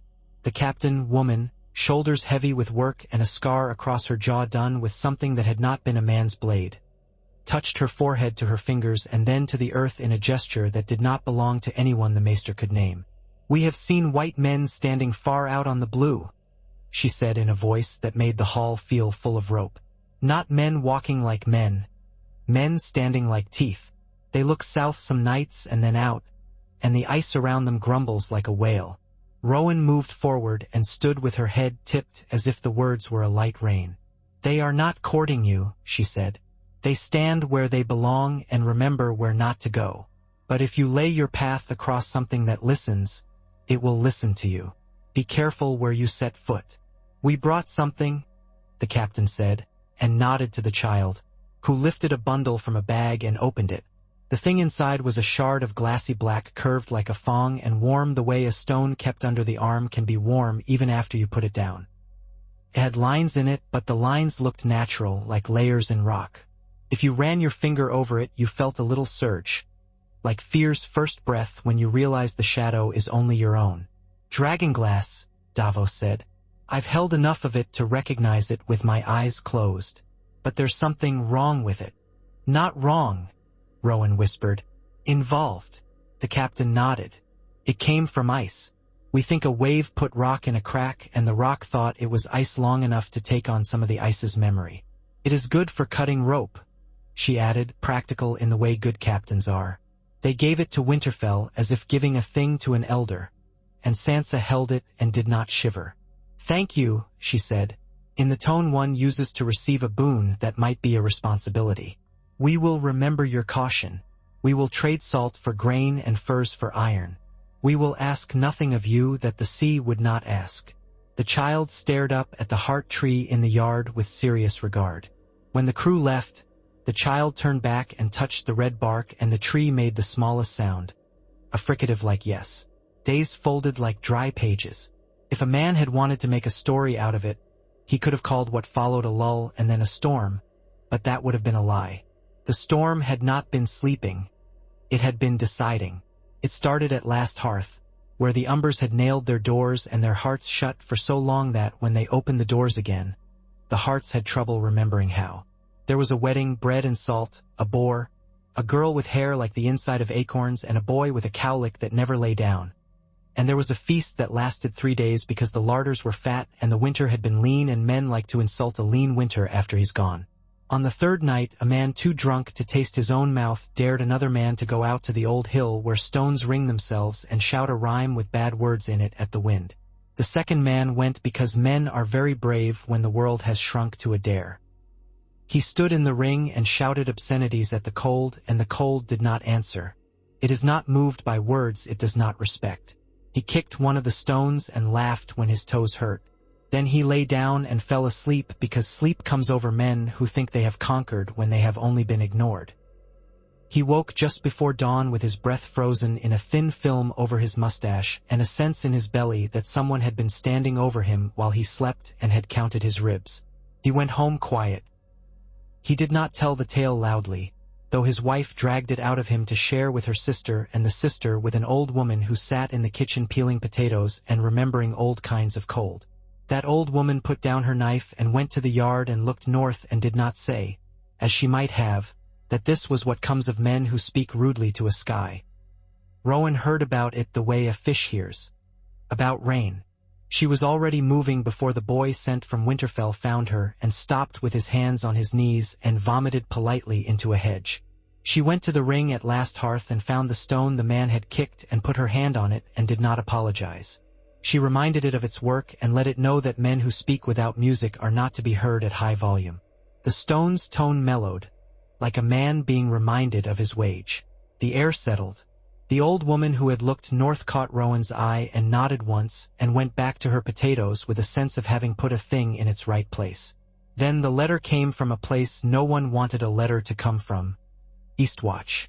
The man who wrote it did not give his name, not out of cowardice but because he had been writing the same letter for years in his head and had forgotten that letters need names sometimes. He wrote on cheap, thin paper because the good paper had been promised to a lord who used laws more quickly than ink. He wrote, "The sea has chewed a step off the ice near where we keep the old nets. There's a coil of rope that's been there since before I took the black, and it's frozen into that step. I went to cut it loose because I hate rope going to waste and because I remembered I had kept a knife there in the old days. I found something under the rope. It is a horn. I think it is a horn. It looks like a horn. It's bound with bronze that has not the green on it, and the leather does not crack like old leather. I am leaving it where it is, but you should know." Davos turned the letter over and frowned at the texture of the paper, as if it might explain the finding. "Everything is horns and fools this year," he muttered, and Sansa said nothing because she could feel the horns too, a pressure at the base of the skull as of something wanting to announce itself out of season. They went east because delegation makes people think you are conceding, and iron sometimes does not work as well as presence. Sansa sat with her furs and her caution, and Rowan sat with her quiet, and Arya with her knees under her chin, as if that could hold all the travel in her together for a few days. Davos watched the horizon as only sailors do on horses. They went through the night fort because the road seemed to be thinking about not being a road otherwise, and the black gate blinked at them and let them through with the reluctance of someone who hears footfalls in a familiar corridor at an unfamiliar hour. Eastwatch smelled of salt and men, and the way wood rots when it is too near water for too long. The man who had written the letter stood on the wall with his shoulders squared to the wrong things and his eyes grateful for something to focus on. He led them down to the ice shelf with the guilty care of a man who has discovered something that might make him important and is trying to decide whether to want the importance. The rope lay under a crust that had grown over it like language over sense. Davos chipped gently. The horn lay there bright as a lie. It was smaller than the horn the boy had blown at the ring. Its mouth flared like a flower that has just realized it can open and is trying not to show surprise. The bronze band was etched with lines that made them blink. The lines did not move, but they seemed to have been in different places a moment before. Arya crouched and looked at it with her head to the side as if it were an animal deciding whether to bite. Rowan did not reach toward it. She tilted her head back and listened to the air. "It is not the horn," she said. "It is a horn, but of the kind that listens and repeats like a child. If a fool blows it here, it will make the world think it has heard the big one. Not with its ears, but with its bones. It will bring things running. It will tell the rings to lean. It will rouse what lies down beyond the line." "Can we break it?" Davos asked, honest as a screwdriver. Rowan frowned. "Breaking is always possible. It is not always the best thing. If we break it here, the cold will keep the sound of it and try to learn from the break. Better to teach it to be quiet. That will take longer." Sansa lifted her eyes from the horn to the horizon where the sea lay like muscle under skin. "Who would blow it?" she asked. "The kind of men who think the quickest way to prove they are men is to put their mouths where old things belong," Arya said. Davos smiled without humor. "There's always a crowd of those. But we can at least make it harder. Put it in the night fort. Put it under the gate where sound goes slow. Let the stone eat its temper." They did not trust anyone else to carry it. Davos wrapped it and tucked it into a sack as if it were grain and swung the sack over his shoulder. He felt the weight of the carved lines against his skin, little gritting ridges that made his back muscles quiver in answer. He bore it across the ice like the last sack of flour in a lean season, because that was what it was in a fashion. A thing that could starve the north if let loose. Under the night fort, the cold was not sharp as much as constant, the way silence can be when it becomes not lack but substance. The black gate peered from the stone with those eyes that know vows when they hear them. Sansa felt the old fear that she had learned to respect after letting it sicken her once. The fear that comes when you stand close to work men did that they did not understand, and to work they did that they understood too well. Rowan put her palm on the wet wall and said nothing, and the nothing had weight. They set the horn on a niche cut by someone whose hands had loved stone, and who had been kind enough to make a place handsome for the eye without letting hands be visible. They told it softly that it would sleep there, and that if it tried to make noise the door would eat the noise and the trees above would take the breath out of it and make it into sap, which is not a bad fate for breath. Iwai left it. The gate's face watched them with the disdain of something that has been asked to babysit. On the way back up, Davos slipped. He did not slip far. His foot went down into a depression in the stone where, the next day, no depression could be found. His breath caught like a man choking on laughter. Sansa put out a hand and caught his shoulder. His weight hit her like a man falling out of a story, and she did not flinch. He stood and nodded once in a sailor's thanks, which is no thanks and all thanks at once, and they went up into the light. The horn slept and the rings held, and the walkers watched the horizon where the sea and sky talk without words. For a year that had no precise beginning and no precise end, the work of the world looked like the work of the world. Then Sansa's heart faltered, and she lay in her bed with the window open to the yard where she had learned to count leaves for comfort. And she summoned her son and her daughter and the boy who had blown the horn and the girl from the neck and the old sailor and the woman who came and went and sometimes came to sit with her and forgot to go. They stood around her like a company keeping warmth for a fire that was thinking of dying. She did not speak in speeches. She said one sentence to each and handled each like a little knife. To her son, whose face had too much honor in it and not enough selfishness. "Do not think yourself worthy of what men will give you because of your house. Make yourself worthy of what they do not think to give you because of your work." To her daughter, whose smile made people follow her without their knowledge and who had learned to be careful with that. "Wear people lightly on your hand the way a falconer wears a bird. Respect the claws, respect the eye. Do not expect it to come back unless you have fed it and kept the leash in good order." To the boy who had blown the horn and had become a man by making himself look at his own shame more days than he could count. "You did a foolish thing and then did not defend the foolishness. That is rare. Keep doing that." To Rowan, "I have asked too much of you because you did not look like you were carrying what you were carrying. Be harder on me than I have been on you. Be harder on my children than I could bring myself to be." Do not let the men with lovely mouths talk stone into doing what wood should. To Davos. You have carried other men's debt for so long I suspect you think you were born with it. Lay some of it down. Teach someone else the accounts. Don't be too grand to be ordinary. To Arya, who had never wanted to be told what to do and had learned to ask for instruction when it mattered. If you are going to leave, do it quickly. If you are going to stay, accept comfort without biting it when it puts a hand on your shoulder. They stood with those knives in their hands and did not cut themselves. She looked out the window at the yard where the snow had begun to fall in a small, conscientious way, and her mouth moved on a memory of a song that had a wolf in it, and a girl and a boy and a king who did not wear his crown because he had lost it and was relieved. She let breath go and did not pull it back. The north did not change color. The trees shifted a leaf and returned to what they had been doing. In the yard below, a boy threw a snowball at a girl, and she missed catching it on purpose and laughed as if they had invented laughter that morning. After she was buried, there was a week where people went around each other with an extra inch of space because their eyes were heavy and they did not want to collide. Mourning makes everything larger. Then work claimed people again. Work is a greedy god. The rings needed walking. The horn needed checking. Fools needed talking to. Children needed scolding and knife work and nettles pulled. Grief laid itself into the house like a new carpet and then settled into being just the ground underfoot, and feet tamped it down. It was Arya who carried the next piece of the story into Winterfell and dropped it like a stone that turns out only to be heavy if you carry it alone. She came in from the west with salt on her hair and an expression full of weather and laid a bundle on the great hall table the way she had done when she brought the shard of glass.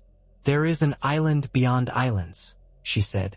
I am not going to tell you its name because names make maps and maps fill men with a desire to prove they can own things with lines. On that island there is a ring of black stone that is not the black stone we have here and not dragonstone either. The people there have never cut a tree they did not apologize to first. They have a song they sing when a man dies that sounds like wind hitting a crack in ice, and it unknots things in your chest you did not know a knot could reach. They gave me this because I sat with them a long time and did not say much. She opened the bundle. Inside lay seeds, the smallest like punctuation, the larger like carved beads. Rowan leaned in and inhaled and blinked. Weirwood, she said, startled, and then shook her head. Not only a cousin, a branch, something that learned to be a brother to Weirwood because there were no Weirwoods where it was born. It will speak a different dialect but the same language, and the trees here will learn it. The seeds were planted along the outermost of the rings, and the soil did not reject them.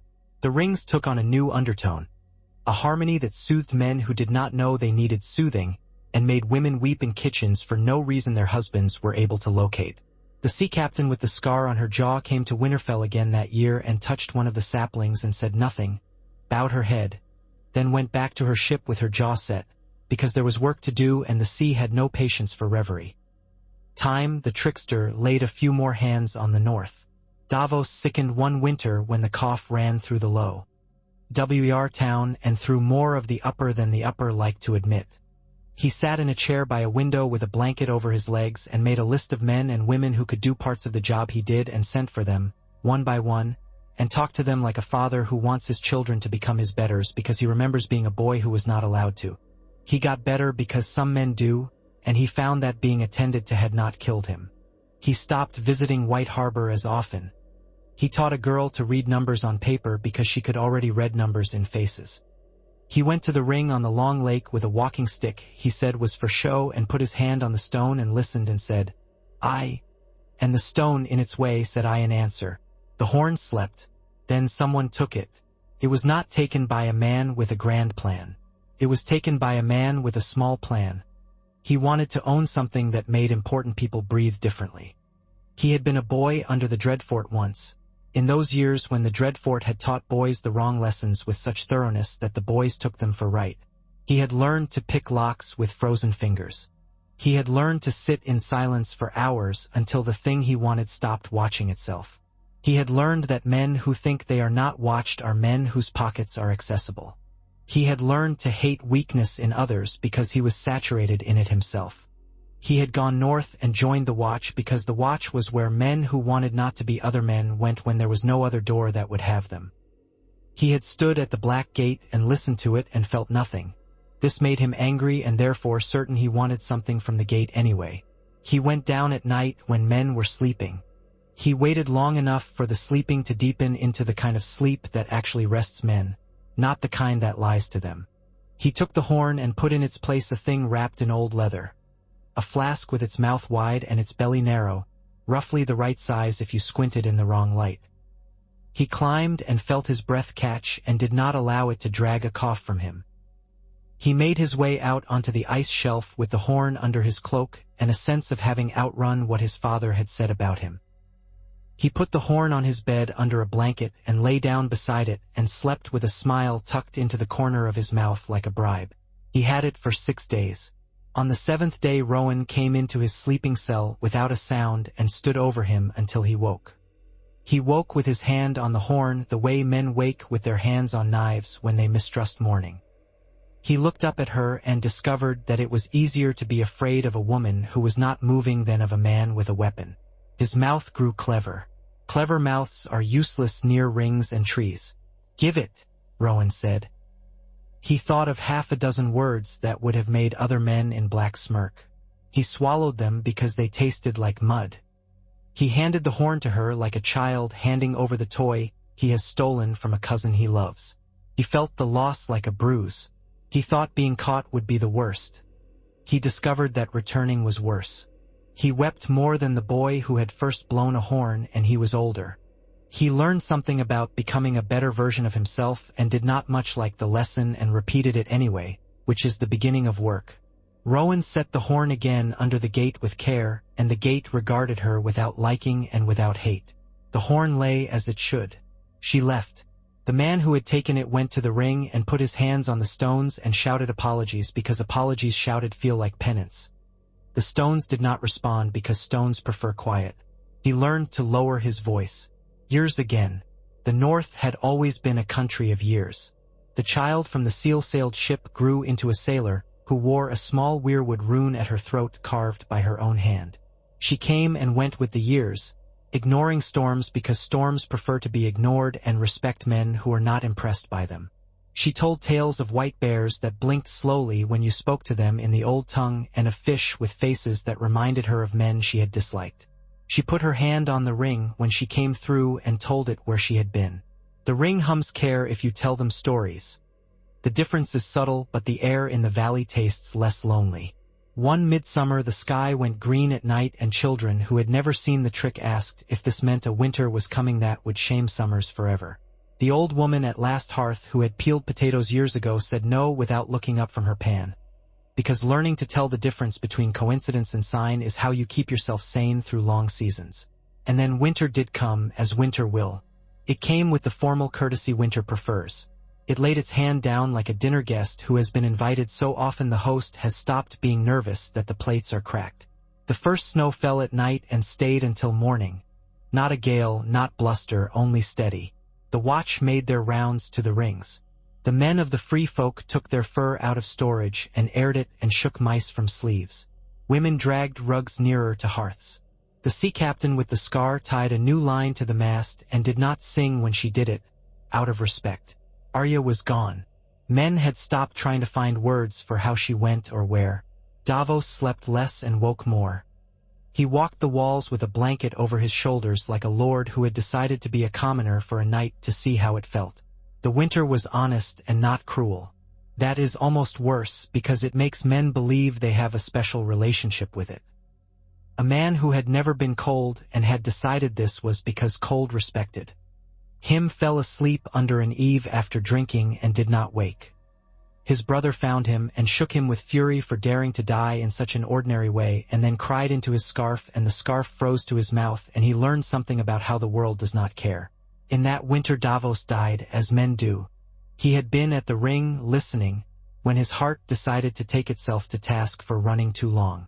He sat down on the stone bench someone had sensibly placed near the ring and thought of a ship he had loved.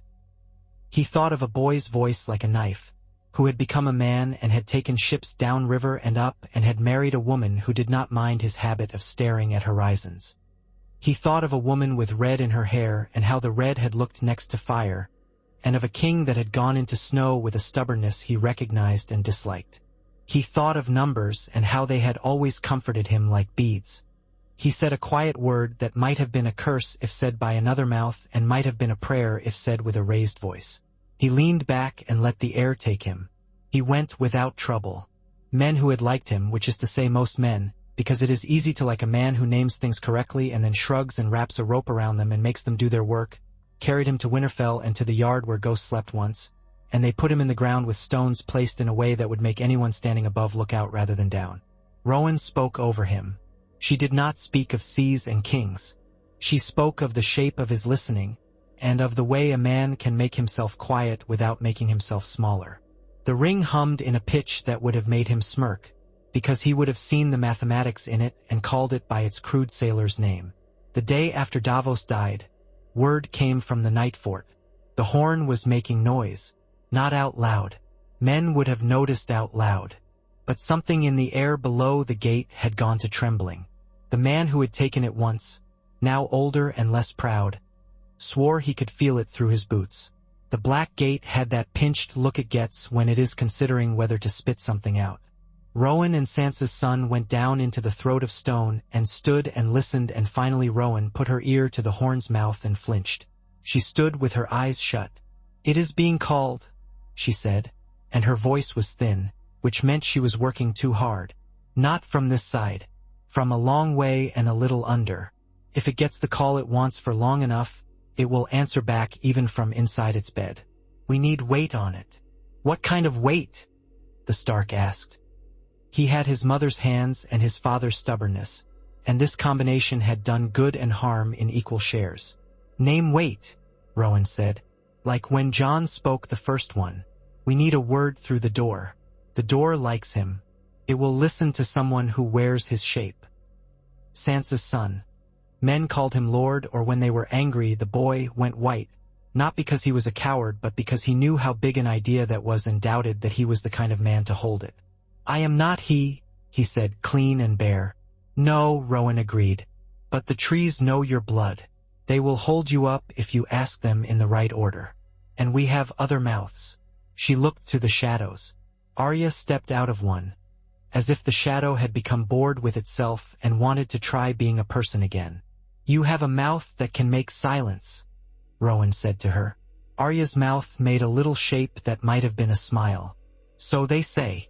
"You and he together," Rowan said.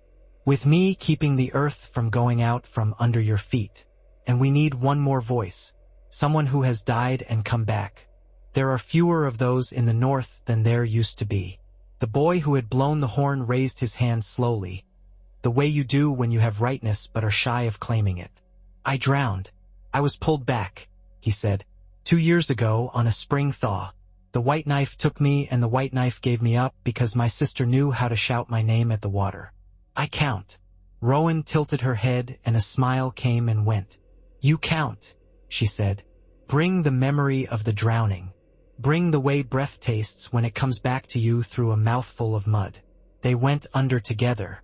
The black gate watched. It does not have eyelids. It does not need them. It marks change when it happens because it likes to keep accounts. The horn lay in its niche, docile as a snake on a cold day and just as coiled.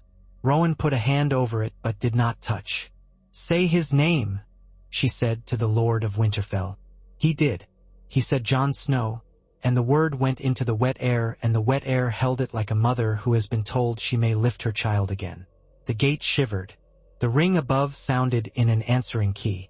Rowan looked at Arya. "Say the word that is not a word." Arya closed her eyes and made a sound like ice cracking and sealing. It was the sound she had heard on the island beyond maps when a cliff decided to move its face. She made the sound twice, and the second time the horn trembled in its leather wrappings as if something inside it had remembered how to shiver. The drowning boy took a breath as if he were breathing river again, and he put his mouth close to the horn and let the breath go into it and back into him, and there was a moment in which everyone in the tunnel could not decide whether their lungs were being rude or generous. The gate's eyes changed. Not color. They have no color. Tension. They changed their attention. The horn went still. There was a sense of a long line being cut without letting it snap back and lash anyone. Rowan let out the breath she had been keeping for a day and a night and stepped back, and the air in the tunnel moved like a tired horse changing legs. "It will sleep," she said. "For a while the tea is longer than men usually get when they fix something. If someone calls it again, we will have to make new words. No one blow anything. Not even the little ones." They came up into light. Men breathed. The North's small work resumed. The last years of that peace were finer-grained than the first. People had learned to use their hands in new arrangements. They walked the line like people who know they cannot be surprised by everything but will continue to be surprised by most things. The trees grew taller and their faces changed as faces do when they age, even when no hand carves them. A line deepened here, a mouth turned down or up depending on who spoke beneath it. The walkers appeared now and again not at the rings but at a distance, as if checking that the horizon had not been moved so near that it would be rude to step to it. They did not speak. They did not need to. The cold's absence became a kind of speech on its own. There were still men who could not keep themselves from being large. They became smaller, usually without dying. They carried water to rings. They placed stones back where a child had knocked them and then apologized to the child for having frightened him when the child did not know they were sick with pride. The girl from the neck cut her hair once and the North felt the loss like a clean wound. A boy born in the winter of Sansa's dying grew into a man with a face that would have been too handsome for honesty if not for a small scar by his lip. Acquired when he was 7 and too proud to admit he had never learned the right angle to swing an axe when splitting wood. He learned not to be proud of the wrong things. He went north of the wall and sat with free folk and did not blink when a woman told him she had killed a man who had deserved it. He made them listen to him later because he had listened without thinking of what listening would buy him. Arya came one last time to Winterfell. She entered by a door that had once been repaired badly, and had been left badly repaired because the badness had become familiar, and because the badness made the door whine in a way that woke sleeping boys who did not wake for their sister's call. She put something on the table. A small figurine carved of wood. A wolf whose back had been rubbed smooth by a thumb that either could not keep from worrying it or had needed its worrying the way a worry stone needs a thumb. "I used to be a child here," she said to no one and everyone. "I forgot how small my feet were." She looked at the heart tree through the window and nodded once. She looked at the ring in her ring finger that had no gem and smiled as if at an old joke. She left again before dawn without saying goodbye because goodbyes are for people who leave, not for people who become other places.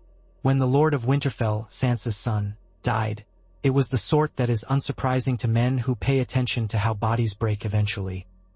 In bed, breath shallow, with his hand under the blanket finding his wife's and pressing a rhythm into her palm, she would remember later and think was the rhythm of a song she had always meant to hum to their child. The child put a hand on the heart tree as the burial was done and whispered a rhyme she had learned from a girl from the neck. The ring answered, "It is not strange for a tree to speak to a child. Children are the most tree-like of people." The morning after that, the aurora came low and bright and hung over the wall like a banner someone had remembered to put out for an honored guest.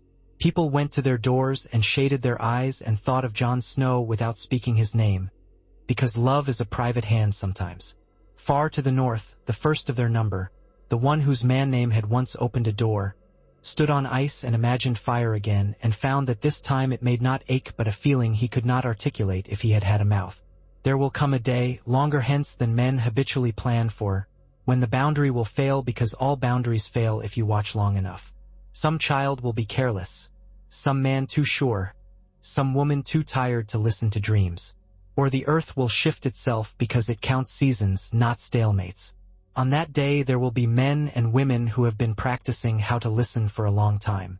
There will be rings set into the ground like notes, and people who know the songs they mean. There will be a generation who will not think of burning first, and another generation who will remember how to burn properly and still not do it if it can be avoided. There will be a horn asleep under stone and someone who knows how to speak to it without making their mouth bigger than their sense. There will be a memory of a man who stepped into winter without anger and found a shape he could carry longer than he had thought a man could carry anything. On the night before the new failing and the new fixing, a fox crossed a track near Winterfell where snow had decided to be fragile. Its prints made a pattern that a child noticed and copied with her finger and showed to her mother. The mother smiled and touched her daughter's hair and did not know why she felt braver for seeing marks made by a small hunter going about its business. In the gods' wood, leaves whispered. Over by the walls, a stable hand tried to teach a horse to take bit without throwing its head, and the horse, because it had been spoken to rather than at, softened its jaw and let the metal in. A woman somewhere far off in the marsh turned over in her sleep, and the water under the island she lay upon shifted as if remembering a story. And the north, old as a scar, new as the breath a child takes after coughing too long, held the line for one day more. It was not victory. Victories belong to bards. It was continuation, which is the best of the quiet words. If you stand now in the valley north of Long Lake where a ring had to be mended and then learned to hold and then learned to forg, Eve being tempted and then forgave again, you can press your fingers to the cold stone and feel the hum in your bones. It will not tell you the future. It will tell you how many winters have been born. It will tell you where ash was mixed with water and where a stone that had thought itself lost was pulled from a river and set upright. It will tell you there was a man with a notch taken out of his hand who carried numbers like prayers and set a horn to sleep and went to sleep himself in good order. It will tell you of a woman who kept a nation by convincing it not to be a nation badly. It will tell you of a girl who learned to speak leaves and a wolf who learned to speak silence and a boy who learned to be ashamed in such a way that it made him fine.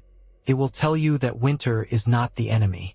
Winter is part of the sentence, and the rest of it depends on where you put the words.